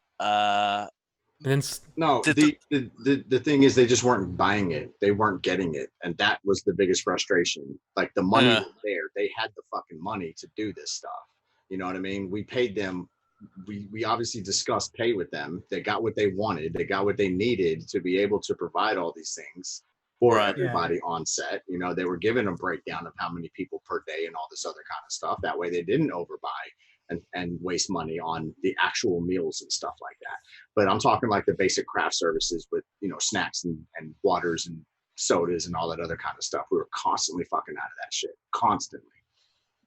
Oh, that was where I found out that American soda has high fructose corn syrup in it. Because I had a headache for like 3 days straight, and I had no idea why. Like after leaving, or no, that stuff's banned in the UK. So it's like so it was. I think it was just too much sugar, and I didn't realize. So I was like having a Mountain Dew, and then all of a sudden it was like 10 minutes later, I'm wondering why I have a headache. Right, got you. Imagine if that got banned in the United States, there'd be people fucking livid. Well, do you think that the real sugar? I said if high fructose corn syrup got banned in the United States, there'd be people pissed off at their Coca-Cola doesn't taste the same anymore. Oh yeah. But don't they have like the real sugar one? I wonder if that has it in there too. We have the real sugar, but the Mountain Dew as it is banned in the UK completely. Jesus. We have Mountain Dew Energy, which is so like an energy drink like Red Bull or stuff like that. But it is, I think, a quarter of the sugar content and caffeine content that is in a normal can out in the States. Wow. Dang, Leon. So I'm just going to send you a whole bunch of like banned sodas and no shit, right? So we'll probably get arrested. So we're overly... Wait, you would get arrested for having it? I don't know. It might not make it past import. Right. Oh. So I was going to say that because that would be good. That would be funny if you're like, you make a video on your YouTube or whatever, and you say that you're trying out banned drinks, and it's like Mountain Dew and American Coca-Cola, and that's crazy. And just end up in a coma on live on YouTube. Chief sent me some stuff over, like but they were like snacks and stuff like that, so non-perishables, like just some crisps or chips or whatever you call them. Yeah.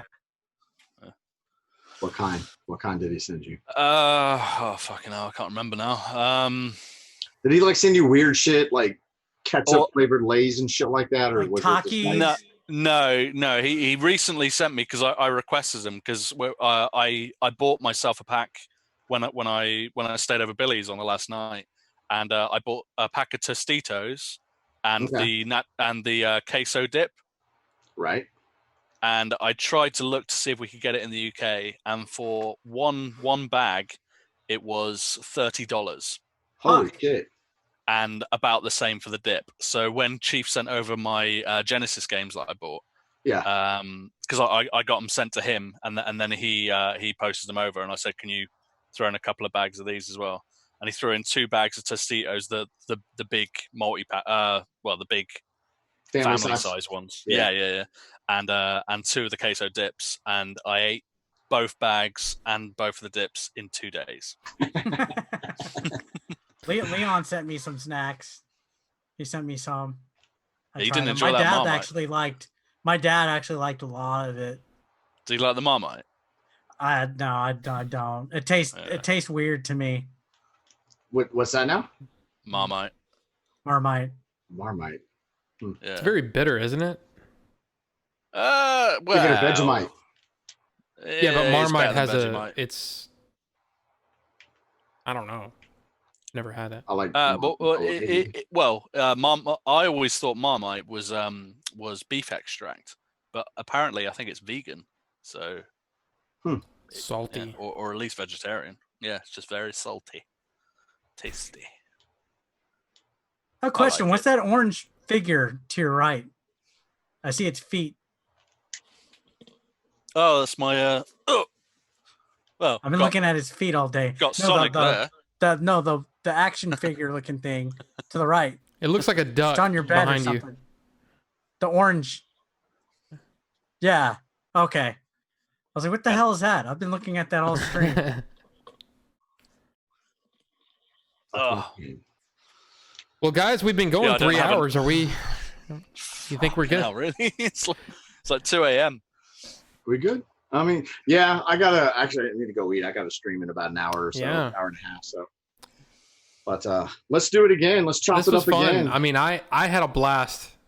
I really did. I had a blast. I mean, again, we had followers. We had Red Pyramid dropping 5 subs, which was nuts. Nice. I mean, so yeah, thank you guys for watching. Thank you guys for being on. And yeah, we're gonna have. The plan is to have Rudy on, the first AD. He's gonna be on Wednesday. So tune in for that one. Yeah, I think that's gonna be a lot of fun.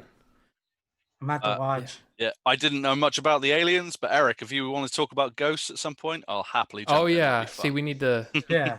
Well, we didn't even get there. No more theories with Jay though. He's a prick. Yeah, we'll do. Eric, I just want you to be more progressively thinking. That was my goal. I want you to think, just broaden your mind. Dude, the way you think. believing in aliens isn't progressive. Well, no, that's normal to me. Anyways. that's just normal. All right. Hey, Robbie, Yes. you were doing the outro? Oh, I was just saying thank you, and that was it. Oh. Yeah, anytime, dude. Yeah. Thank No, you. I appreciate it. I appreciate you guys coming on, and appreciate you guys watching, and we'll see you next time.